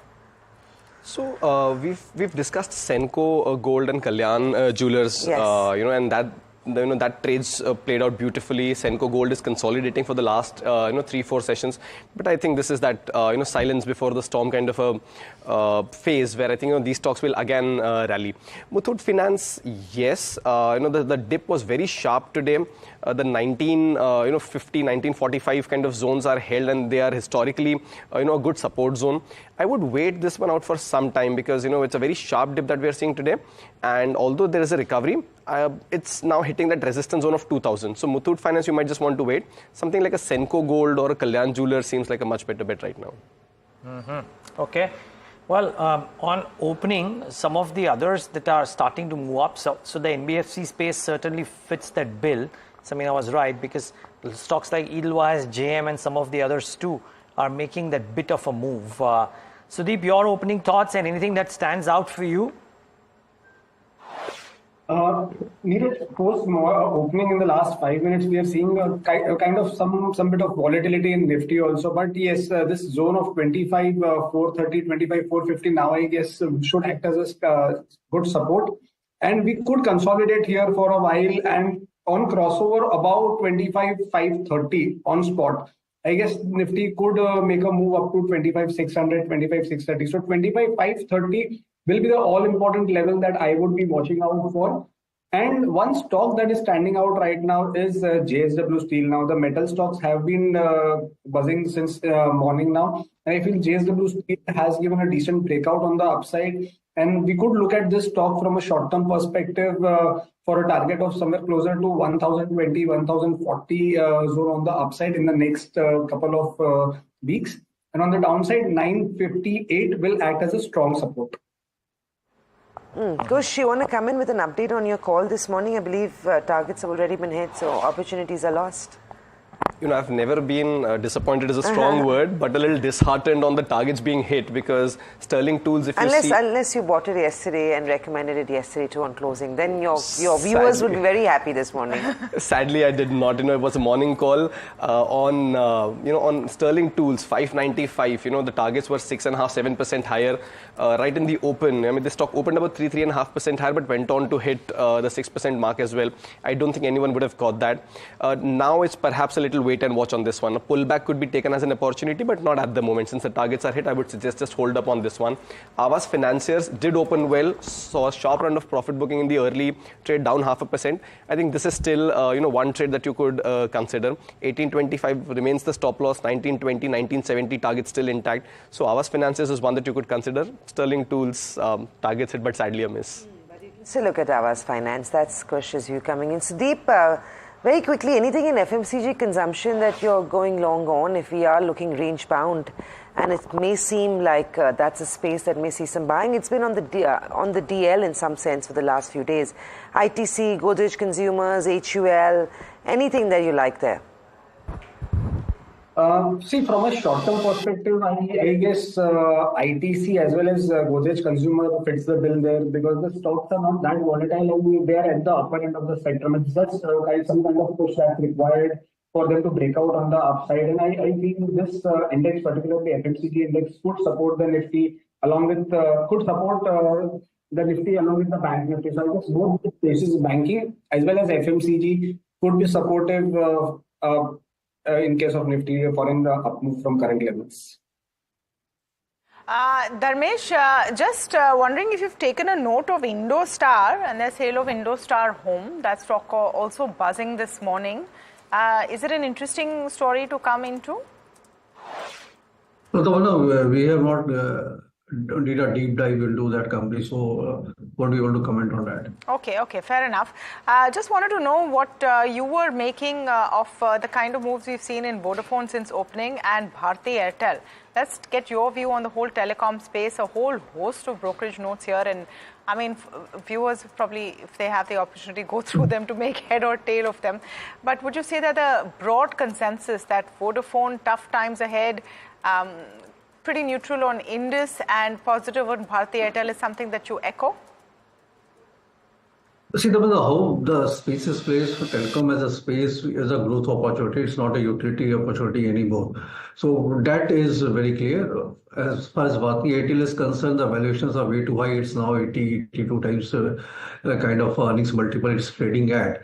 And the growth which I see for Bharti Airtel, in spite of ARPU getting from 210, 15 to almost 300 kind of a trajectory, as has been guided by the management, is 17 to 18% kind of an annualized profitability growth for next 2 to 3 years would be the best case scenario for Bharti. So it appears very expensive. Vodafone, Niraj summed it very well because it's an equity dilution kind of a play. We don't know where the bottom will happen and when the recovery will happen. So it's a leap of faith. You are a very high risk trader that, okay, I gave 10 rupees and I'm waiting for 50, 60 rupees kind of return over next 10 years, then you can bet on that. But to my sense, the best play, if you want to play this telecom space, is through Reliance Industries. Because, the Geo platform is not only now just a mere service provider, it's getting into more of an AI kind of a technology platform as well. So when the value unlocks, it won't be only just of our telecommunication service provider, but with a technological bent to it. The way in the annual general meeting, it was guided by the management. I think till date, we have to give a benefit of, doubt to the management of whatever they say is what they deliver going forward. A time may be a judgmental thing to play out. So what we have been recommending to our clients is as an SIP method or to buy on every decline is the Reliance Industries because the value unlocking SOTP is around 4,500 kind of a valuation multiple based on 2 years running. Okay, thank you so much, Dharmesh, Sudeep and Kush for speaking with us today. Markets on a steady ship. But even when we talk about appetite, consumption in the economy, the way a new Apple launch is received is always an interesting indicator. And this morning, the iPhone 16 has been available. Just in our neighborhood of these studios is the Apple BKC store. in Mumbai, where you've seen people lining up outside to buy the new iPhone 16. In fact, Charu, my colleague, is joining us live from there. Charu, are you also in line to buy the phone? Tell us the kind of people that you've been speaking to and what are the crowds looking like? Unfortunately, not Tamanna. Yeah, so unfortunately, I'm not in the line to buy the phone. However, we are in the lavish Apple store in Mumbai in BKC. And on our right, we can see the mobiles here. And this is the Apple iPhone 16 with the new features. If we look at the features, we come across several. For example, the aerospace grade aluminium and thinnest border, Apple Intelligence, 48 megapixel main camera.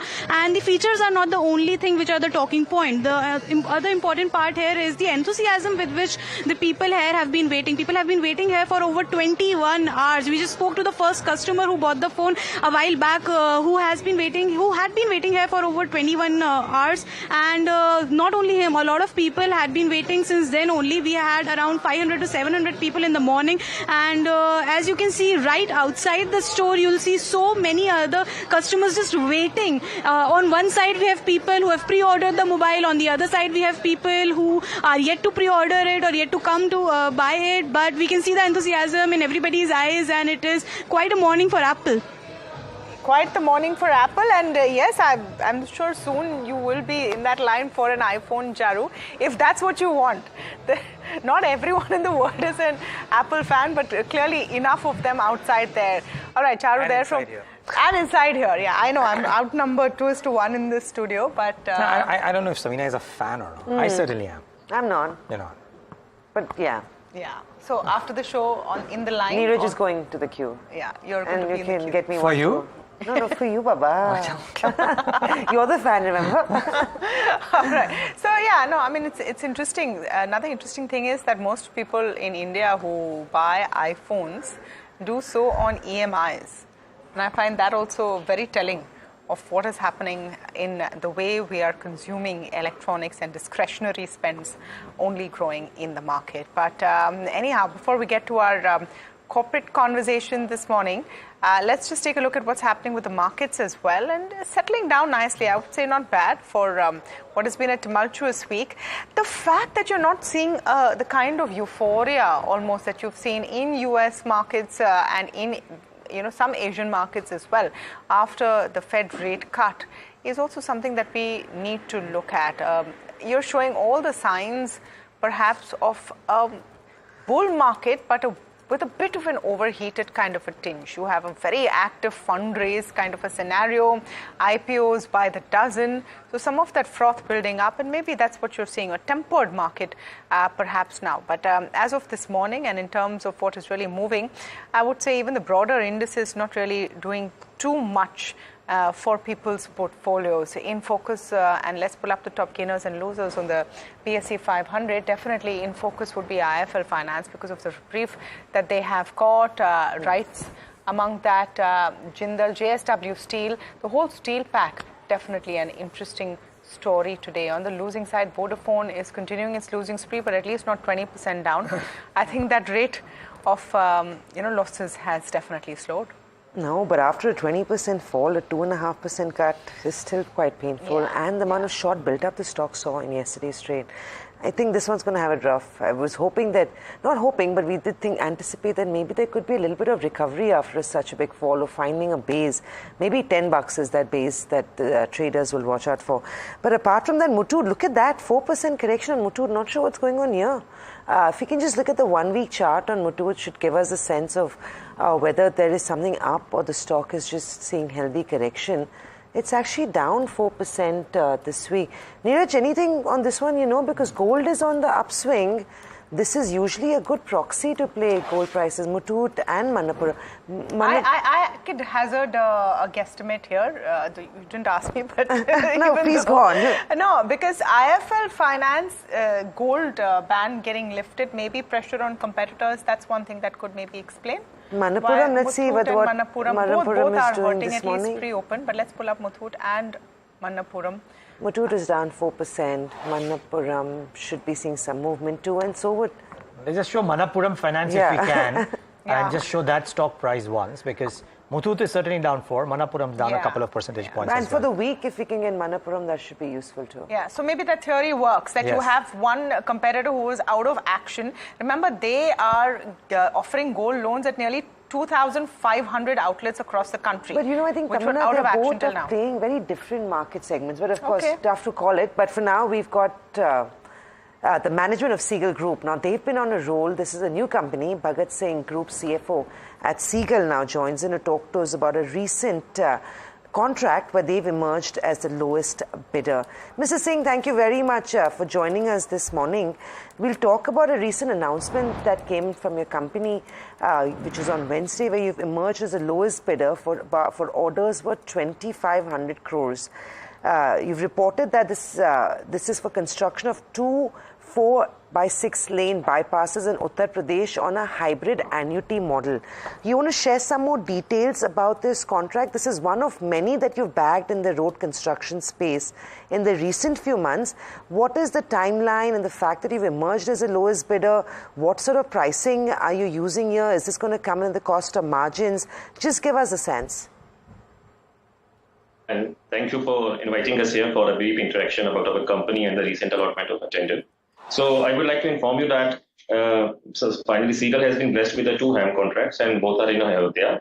So these are the 2 HAM projects, HAM packages in southern and northern, and the company has been able to collect it in accordance with its envisaged EBITDA margins. So these are the 2 contracts wherein the time period is approximately 730 days, precisely 2 years, and the companies, we are expecting that the requisite land would be available in the next by the last quarter of this financial year or the first quarter of the next financial year, and the company would be able to commence the work and support its turnover accordingly. Mr. Singh, let's talk payments. You will commence work next quarter. Is this milestone-based payments? When will we see the impact of this on your top line is what I specifically want to understand, and how will that be spread over the next 24, 36 months, however long this contract is for, the life of the order? Okay, fine. I'll explain you how the model behaves. So in the HAM projects, first of all, when the land is available, 80% land is available. So the authority issues the appointed date to the concessionaire. So we are expecting the appointed date to be arrived at the last quarter of this financial year or the first quarter of the next financial year, 24-25. So once the appointed date is issued, we are expecting that against a total size, we would be able to achieve the 50% turnover in the first financial year and the remaining in the next financial year. And the requisite, as per the HAM contract, whatever equity is to be envisaged, 50% would be infused in the at the time of appointed date, issuance by an authority, and remaining would be issued in line with the disbursement requirement of the company.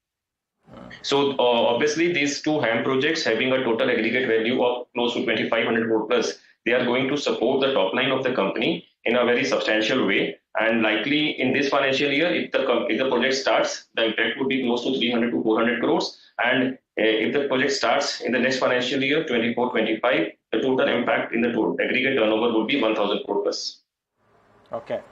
Mr. Singh, how would you, good morning, Niraj here. How would you, what would the nature of or the size of or the line of order wins be in times to come? Because we know that for the intermediate period of the election quarter, ordering, tendering, etc. had all taken a back seat. So what happens now and what happens as the monsoons end? Do you reckon that the pace of order flows and your probability of order wins could pick up in the next 3 to 4 months?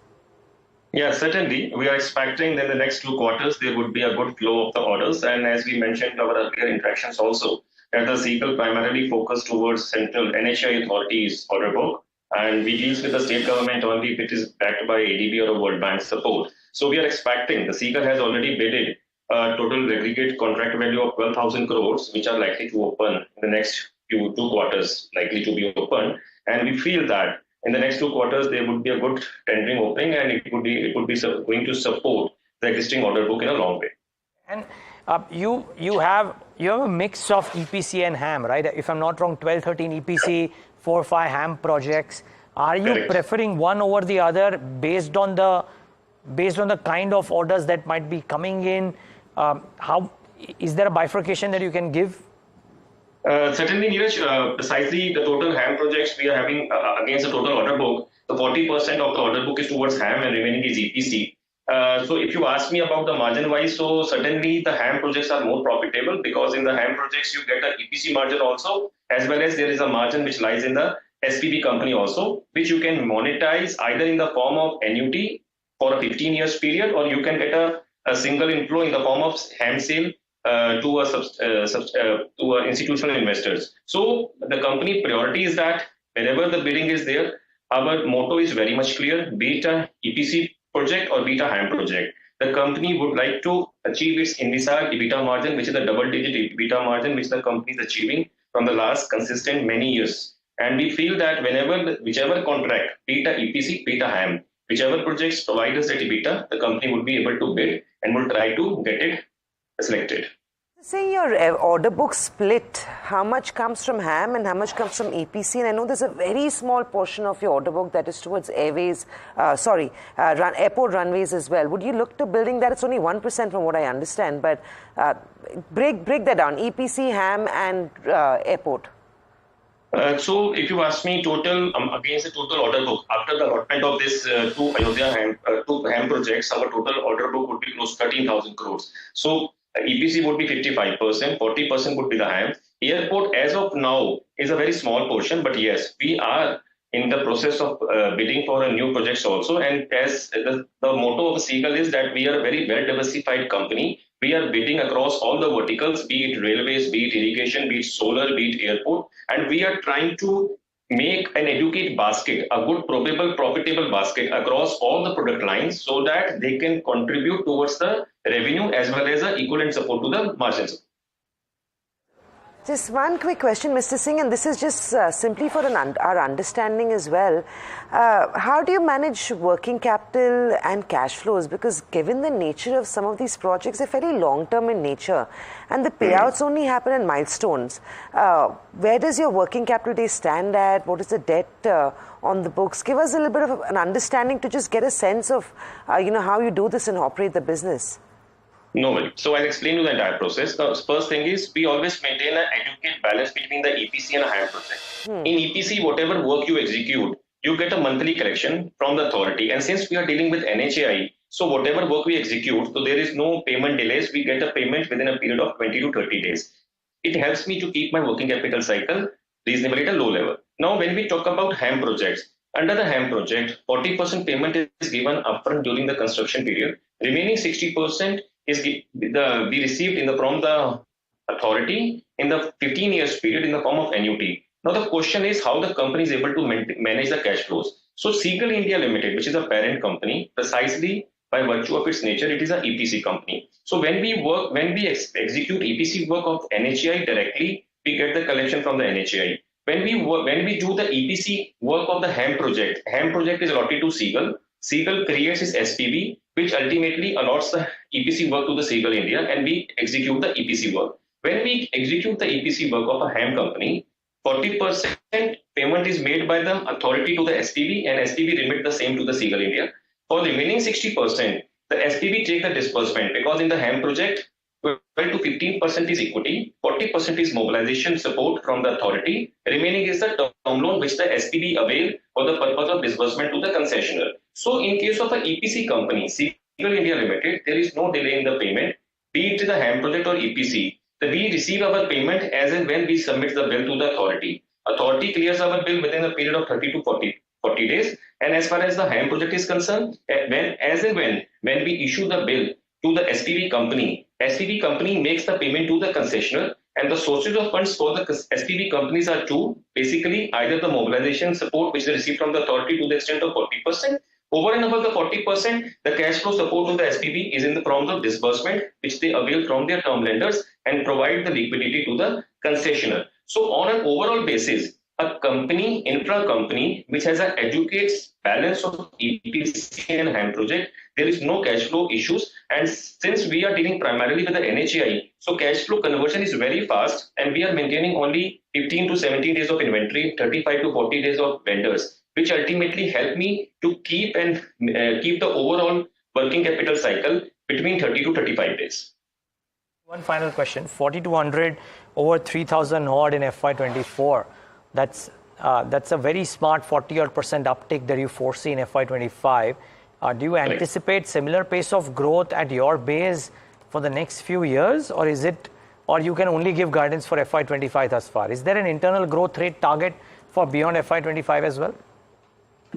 See, Niraj, the point is that the company is bidding according to as I mentioned, whatever projects are being available in the market for bidding. So company always bid across all the vertical, keeping in the margin. Yes, we always foresee that whatever the turnover we execute in a financial year, we always try to get 1.5 tons of the turnover executed from the authority during that year. So we try to build an order book of 4 to 5,000 crore every year, and which amounts to 15 to 20% growth on year-to-year basis. But yes, we always try to maintain an order book which provides certainty and visibility to the stakeholders for the next 3 to 4 years.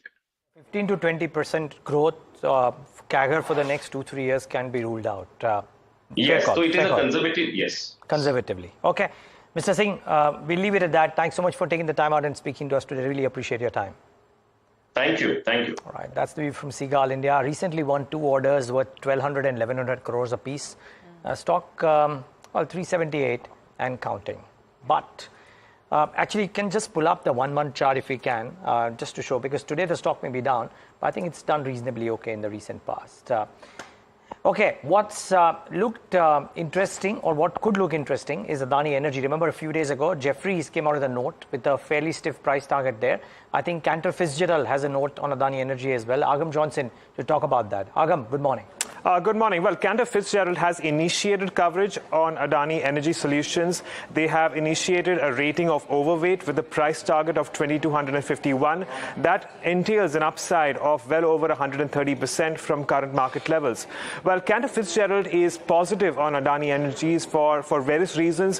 One among them is the fact that the business is diversified across transmission as well as distribution. Well, moving on, Cantor believes that it is an attractive way to play a rapidly expanding energy market, and more importantly, they say that it offers a higher growth as compared to any listed player in US, Asia, or for that matter, Europe. Also, they do suggest that while the stock is expensive on a multiple basis, the growth rate that it offers is much, much higher than anyone else in the listed space. And in fact, they're pegging the revenue CAGR over FY24 through 27 at around 20%, and your EBITDA CAGR in the same period at around 29%. So a lot of positive growth coming in play and potentially playing in favor of Adani Energy Solutions. That's also the reason why Cantor is positive on this one.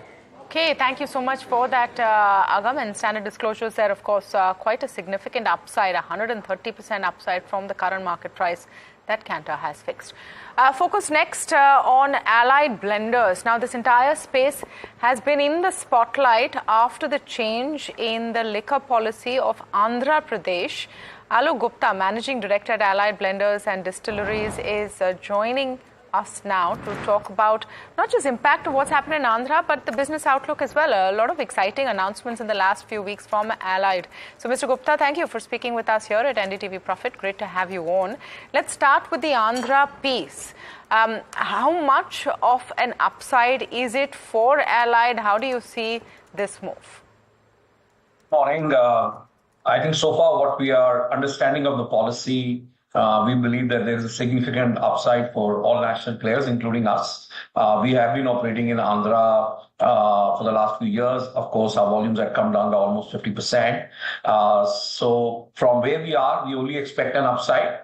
The fact that the retail is getting privatized and the fact for now the current prices are being maintained, I think is indeed a good sign. So, just to give us a sense, when Andhra shut as an option for you and for popular brands that were being sold there, what was the kind of hit and what is the kind of recovery that you see now as revenue share coming in from Andhra? So, if you go back, we used to do north of 4 million cases in the state of Andhra Pradesh and we saw almost a 60% decline in that volume. But in the last few months, ever since the new policy has been spoken about, we're already seeing almost a 30-40% correction from our base. So as the private retail come in, we are hopeful that we'll be back to our earlier levels, if not better. Considering that this policy also talks about liquor being available at lower cost, do you see any impact on margins in that sense? And what is the kind of volume growth you're expecting? Well, I think what has been done rightfully and I think very intelligently is that they have fixed up a price point saying that we'd like to offer, a quality brand at 99 rupees. Of course, a very challenging price point. They're also worried about the fact that they want to avoid illicit. So we are looking at that price point, but it depends on what the excise duty structure is going to be on that price point. So it's a little too early for us to say whether we'll be able to participate or not. But I think the government is quite open to suggestions as to what can be done to be able to offer a high quality brand at 99 rupees. So I think some solution will emerge. Hi Alok, it's Samina as well joining in. And there's so much happening with your company right now. I mean, beyond Andhra Pradesh, I think your foray into the premium segment, I've tried that Zoya gin and it's so much happening. Talk to us about currently where your market share is at. Where do we see it at the end of the financial year? A. B. And how is the response to Zoya been? I believe it's a premium product that you're bringing to the masses, better margins. What do you aim or you see in the next 2 to 3 years in terms of revenue between premium and non-premium segment? So happy that you tried the product. I hope you enjoyed the experience. I think for us, launching our first luxury brand in gin was a very well thought move because it was a brand out of our comfort zone. 99% of our revenue comes from whiskey. So getting onto the luxury gin was indeed out of our comfort zone. We are very happy with where we are in terms of being able to make sure that there's consistent quality. As you understand, luxury products need that last mile care before every bottle that moves out.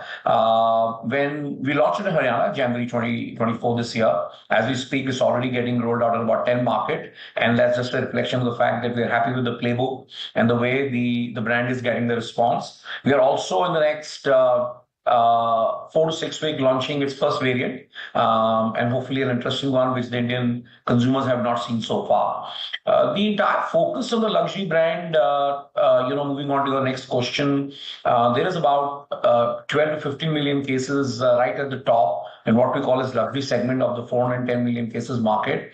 We've not had presence there in our portfolio and we've picked up about 5 to 6 flavor price point combination, both whiskey and non-whiskey, where we believe we have a better chance to win. So it's a combination of gin, which is Zoya. We are launching a luxury vodka, October pre-Dashera. We're also rolling out our blended malt scotch and thereafter a premium dark rum and one more brand to roll out. So you're right, absolutely a lot of action. We're also building a vertical called Prem brand, which is largely focused on getting onto the key accounts. So the outlook on this segment is that we are hoping that over 3 to 5 years, if we can garner a double-digit market share, I think we'll be in a happy space. Alok, a couple of weeks ago, you announced this tie-up with Ranveer Singh. Tell us how that is working. Is that a big marketing cost coming in? I know you're going to launch this whole line of luxury brands. Give us a bit of more detail on this. What is it going to cost you to have? Is Ranveer Singh putting in money or is it going to cost you a lot to have him on board? No, I think he's coming in as business and creative partner. Essentially, I mean, so far, whatever little I've seen is pretty high energy in terms and intense in terms of what we want to do there. So all the brands that I've just spoken about, which is our luxury gin, our blended malt scotch, a luxury vodka, this will all go through this new company. More importantly, we are also going to build a new brand there, right, in which Ranveer is going to be absolutely involved, both as a business and a creative partner. So we are quite excited with the way things are. The way things are headed. He's absolutely involved and wanting to play a much more role in being the brand mentor. Quickly, I think one of the key reasons for that big fundraise was to repay a significant part of your debt. What does debt stand at and what is your debt equity at? Because this, I assume, would have improved your operational performance significantly. So I think as part of the objective of the issue was to repay our debt. So we closed our IPO on 2nd of July. By 12th July, we have repaid all the debt. Alok, on the books anymore, you said you've repaid all your debt. Is that what I heard? Yes, absolutely. Oh, right. So we fantastic. paid all our debt. Yeah. Yes. And right now we just have working capital. So we do not have any other debt sitting on our books. We are looking at interest cost coming down almost by 50%. That leaves greater cash in the system to drive growth. And as you know, we've spoken earlier, we're looking at driving. What will that impact be on margins in that case if interest cost is going to come off by 50%, which is one of the biggest costs that you were bearing up until your listing? So it will not have an impact on the EBITDA margin directly because that line item is below EBITDA, but it certainly leaves cash in the business to drive growth. And we are looking at driving a double-digit growth, largely coming from our P&A segment, which hopefully this year in value terms will be north of 50%. This expansion, new product launches will come in from this money that you're saving in terms of financing cost. Yes, a lot of marketing A&P will come from the cash flows, a great amount of free cash flow that is coming on account of lower interest cost. Alok, just last question. Wondering what your quarter two, quarter three outlook is looking like, festive season, but also some elections in key states, so you will have dry days as well. What is the picture looking like for you? Well, I think H1 has been choppy for everybody, largely on back of elections and many other things in the market. And this is the last phase of elections, so fingers crossed. By the time we get into early October, most of the elections are over. So I think we're quite optimistic towards the H2. Quarter two is looking good for us. It's better than quarter one.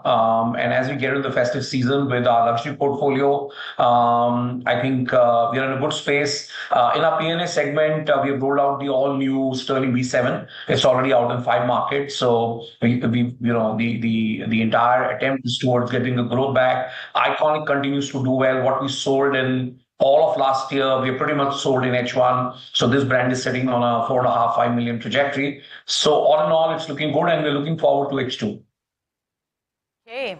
All right. Thank you so much for speaking with us, Allied Blenders. There are exciting things happening in this space. H1 has been rough, but typically H2 will get better and festive season around the corner. So big spends there. Andhra has opened up and that will help as well. With that, it's a wrap on Indian Market Open. Stay tuned. Talking Point up next.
Thanks for tuning into Talking Point. I'm your host, Niraj Shah. Case for a chat. And while I'm bringing this up, I might end up talking something completely different because the nature of our guest is such today. However, the case for a chat that I'm making today for Samit Vartak, the quality over value amidst life highs, or does value triumph over quality, or is there a mix there? Non-banks better placed amongst BFSI, or can banks make a bit of a comeback? And global headwinds persist for metals, or can that change as well? And all of this is happening, Samit Vartak, because since March, I haven't read a memo from you. Otherwise, it just becomes very, very simple to know how to structure the conversation. Good morning, and thanks so much for joining in on Talking Point today, Samit. Hope all is well. All well, Niraj. Always a pleasure to be here. Thank you so much. I miss your writing, Samit, so it's cue that you write one more memo soon. But yes, it's within the next fortnight, hopefully. Within the next fortnight, hopefully. Okay, good. I'll look forward to reading that and maybe talking about it a bit later as well. But Samit, without giving out too many takeaways from your memo, just trying to understand how do you think about this? Because at various points of time in the past, when people have spoken about excessive valuations, you've pointed out the dichotomy in looking at market-wide valuations versus what's happening at the broader end of the spectrum, specific buckets, etc., and how value was there. And that's proven right thus far. So I'm trying to understand, amidst the most common narrative of markets across the board being expensive, what are your thoughts on the numbers based on history or otherwise? Sure. Yeah, I think, the most popular metrics used for valuations are P multiple or EV/EBITDA. Those kind of metrics are more P&L based. I think the game-changing event for India, which happened post-COVID, was the improvement in balance sheet. The balance sheet has improved.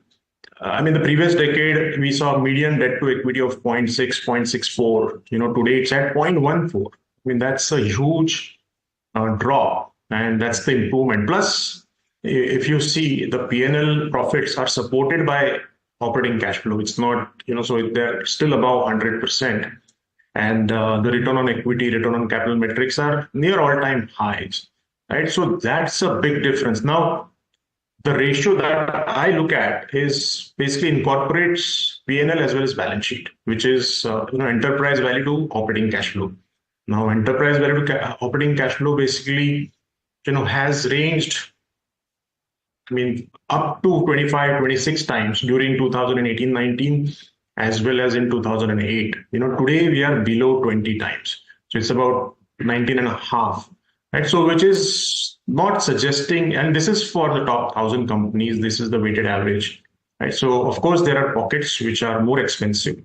And especially once you go towards the smaller caps, or you go towards anything to do with capital goods, anything to do with government incentives, those kind of pockets are expensive, but overall broader markets are not that expensive. And this is excluding financials. Financials, as you know, the banking stocks are cheaper. I'm saying beyond just financials, because you can't look at the enterprise value to operating cash flow for financials. So I'm excluding that. And even that universe is... the median over the last 20 years is about 17.1 times. We are at 19.4. And hence, some overvaluation probably the market deserves, given the fundamentals of the balance sheet, the fundamentals of the banking system, the kind of capex the government is putting. And more importantly is even the private capex. I think we keep on focusing on the corporates for private capex, but there is so much capex going into real estate, right? The real estate today, real estate is generally one of the biggest drivers of the economy, and it percolates into a lot of different ancillary industries. Today, real estate inventory is the lowest. If you look at the top 8 cities, there's an Axis report. It shows that since 2010, we have the lowest inventory today. So there could be a lot of projects which have been launched, but we are still sitting at the lowest inventory, and probably we have a few more years of real estate boom, that kind of capex which comes, and government itself, is putting up significant capex. Their rate of spending has gone up. So government capex, strong balance sheet, strong cash flow, private capex in terms of real estate, as well as the general corporate private capex, in terms of building factories or putting up new capacity, even that's picking up. So these are pretty positive things, and you got to look at the overall valuation in this context. Got it. Okay. So Samit, have you given a choice? If you had a choice to sit on cash, etc., would you do that, or would you veer the portfolio maybe towards more safety if you are maybe not as constructive? I mean, what are you doing right now? And given a choice, if you had a choice of taking cash, would you sit on cash right now? See, Niraj, I think I've learned through multiple cycles, since 1999, is that taking a macro call on cash is extremely risky. It's very, very expensive sometimes if you get out at the wrong time, because it's not just taking a cash call one way, right? You also need to get it right getting in. A lot of people did take a cash call during COVID time, but then the pullback was so sharp, within a couple of months things were back to normal, at least in terms of the stock prices, and very few people could get back. So getting it right one way is not good enough, and then getting it right both ways in multiple cycles is almost impossible, right? I mean, I have presented this statistic previously, but I think it's always worth repeating, and I have sort of updated the analysis. If you look at Sensex has gone up 670 times since 1979, right? And if you rank all the days, there were about 10,500 days during these many years. And if you rank from the top performing day to the bottom, and if you look at the best performing 112 days, those are the ones who have contributed towards the entire 670 times. That means if you miss out on 112 is roughly about 1% of the 10,500 days. If you missed out on the 1% best days, your returns would have been zero. Of course, the opposite of that is also true, is that if you had missed out on the best one or worst 1% days, then your returns would have been 4.6 lakh times. So both are true, but I think one has to look at the market as it's not a zero-sum game, right? The long-term historical returns have been in that 14 to 15% range. That means the return line is uptrending. So when the return line is uptrending, it's always more expensive to miss out on the best days rather than missing out on the worst days. So given that statistics, mathematically it doesn't make sense to sit out unless you can exactly time the market. So from that perspective, I never take a top-down call, but bottoms up is very important. Is that, in such times when everything looks frothy, you need to be even more choosy, and you need to pick pockets where you're very confident about the earnings growth. Earnings growth, I feel, is the confidence in earnings growth, or the resilience of earnings growth is the biggest measure of quality of a business. So, I don't believe in just looking at the management quality or sort of the modes of the business. If there is no earnings growth and if there is no resilience of earnings growth, what's the use of that kind of a quality? So you got to be very confident about the earnings growth, and against that, what is a comfortable valuation you are able to pay. Even if you pay a little higher valuation, it's okay. If the earnings come through, you may have some time correction, but in the long run, you will generally make those returns. I mean, everyone knows that in the short run, valuation multiples may be the bigger driver of returns, but in the long run, it's the earnings growth. And if you're able to pick companies with high earnings growth, or whatever hurdle rate that you have, and you pay reasonable valuation, they may not be cheap, in the long run, your returns will match the earnings growth. So there's no reason to move away from that discipline and from that process. These are not extraordinary kind of conditions where you think that the markets or the economy is at the peak, the banking system is over leveraged, the corporates are over leveraged. companies are finding it difficult to collect cash. And at that point, the markets are trading at all-time high. Those kind of environment is risky. But today, I think we are at the start of a capex cycle on the private side. Government has just started huge capex over the last 2 or 3 years. We had that missing since 2012. And, I think if we are, in an investor's life, maybe you'll get 2 big bull markets. Maybe it's once in every 20 years. Right. So if you miss out on one, it can be one of the most expensive decisions. So it's not worth sort of taking that kind of a macro call. By the way, Sensex is at new highs yet again. But Samit, are we in the midst of one such bull market? What's your hypothesis? I mean, given the condition of the balance sheet, given the prudency of corporate India, given where the banking system is, and given the real estate cycle, given that the capex was missing for last, since 2012 to 2022, it's possible that whatever missed out, probably we, compensate for that beyond the average, over the next 10 years, right? So if our historical growth rate has been about 13-14%, last, 2012 to 2022 was in single digit, we may make up for that. So instead of 13-14%, we could grow at 16-17%, not the 32% that we grew in 2003 to 2008. Because at that time there were multiple cylinders which were really firing: the global market, the government capex, private capex, real estate, infrastructure.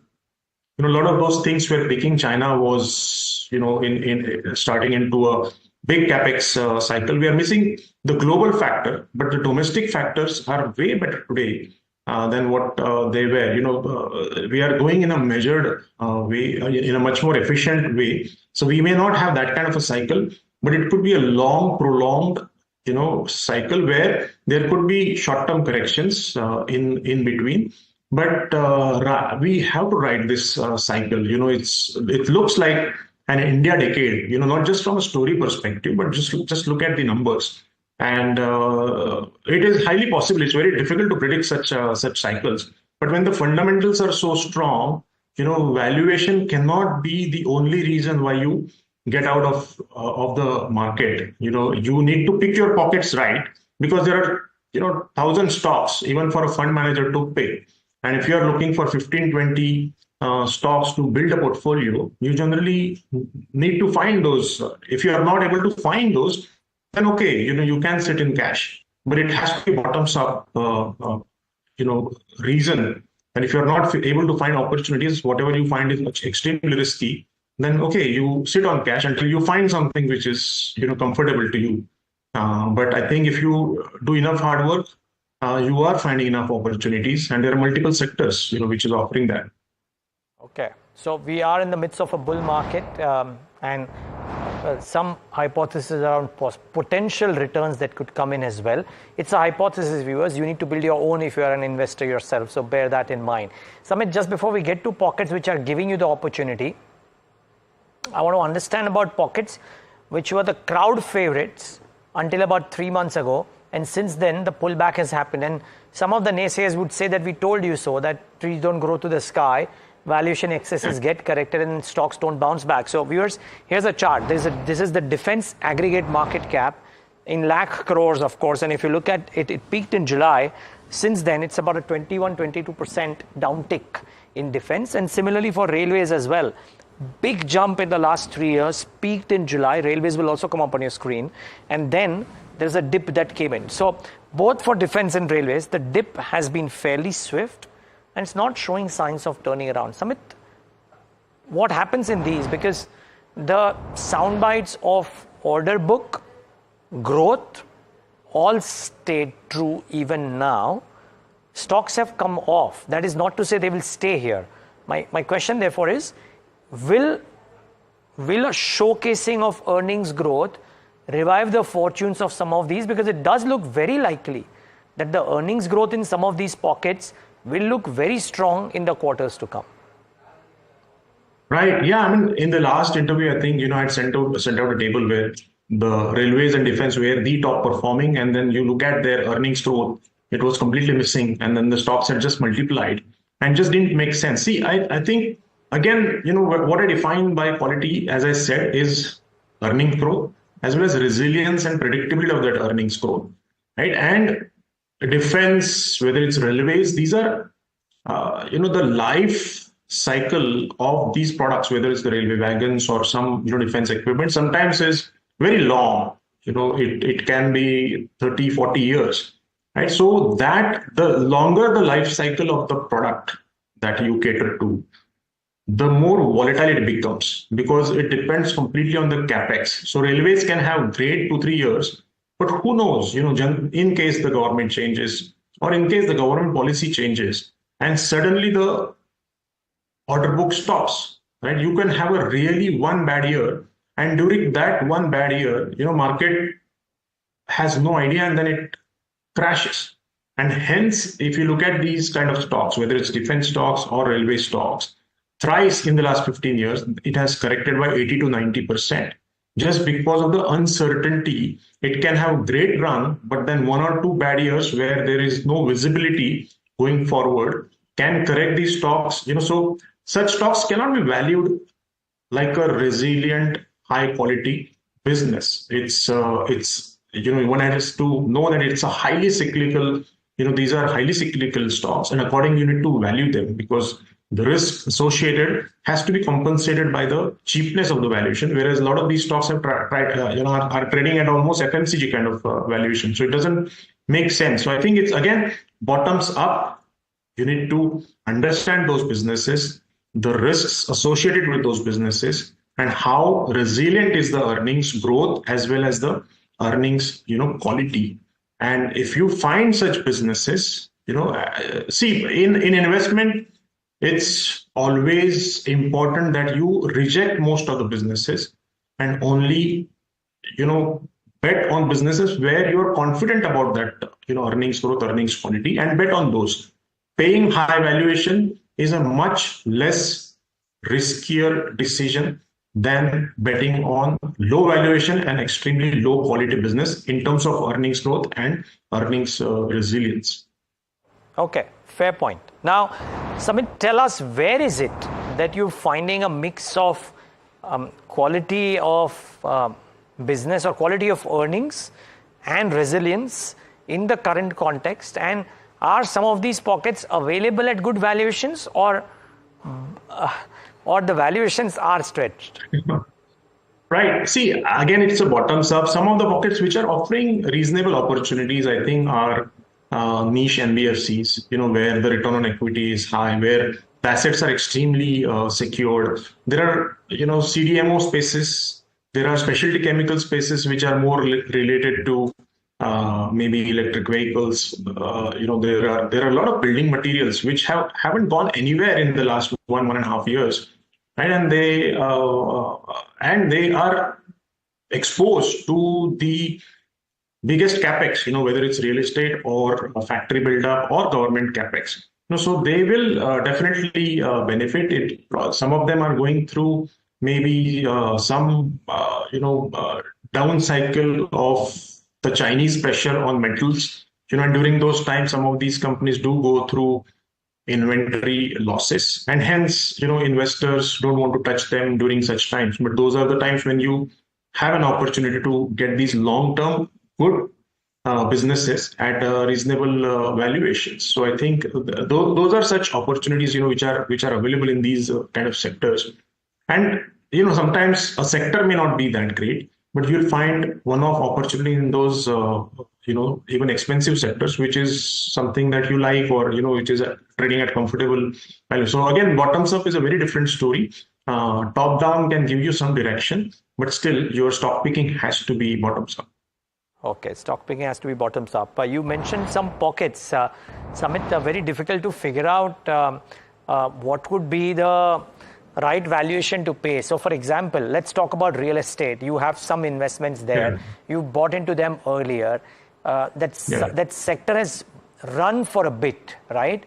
Would you pay top dollar currently to real estate? Do you believe the cycle will last?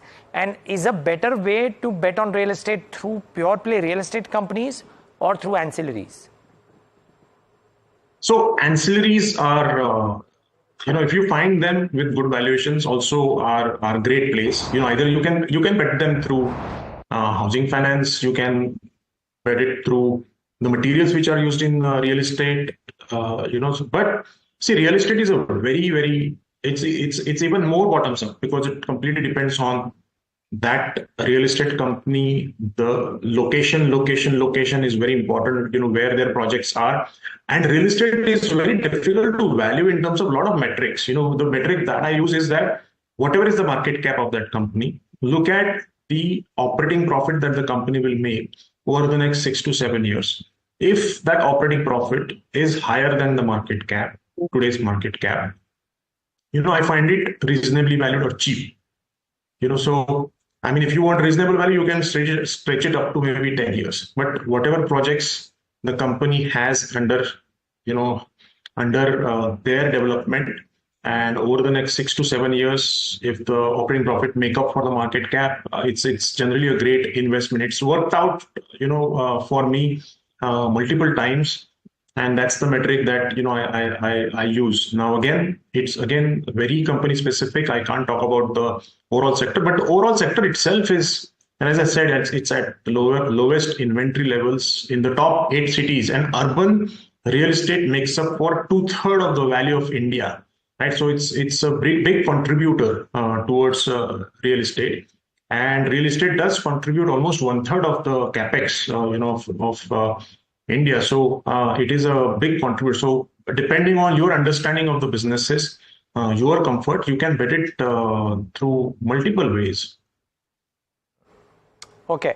You spoke about housing finance. There is this big housing finance listing that's happened, trading at a substantial premium, market cap equal to or more than the 10 next housing finance companies.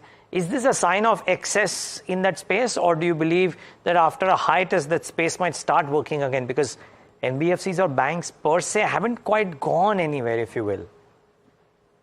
Yeah, I mean, it's such a market today that, anything new, gets much attention and attraction. And maybe it's in the, it's for the short run, so the older similar businesses are boring and no one is interested, because it comes in with their historical performance, baggages. But I think this is a time when, you need to identify which are those businesses which have delivered in the past in terms of protecting its, assets, in terms of delivering 20%, close to 20% kind of return on equity, are well managed.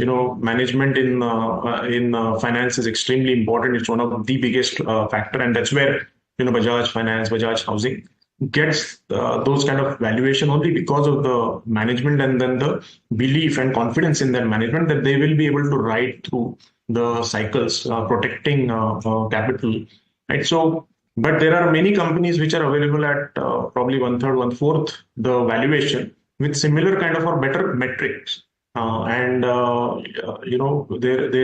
are a lot of options in that space.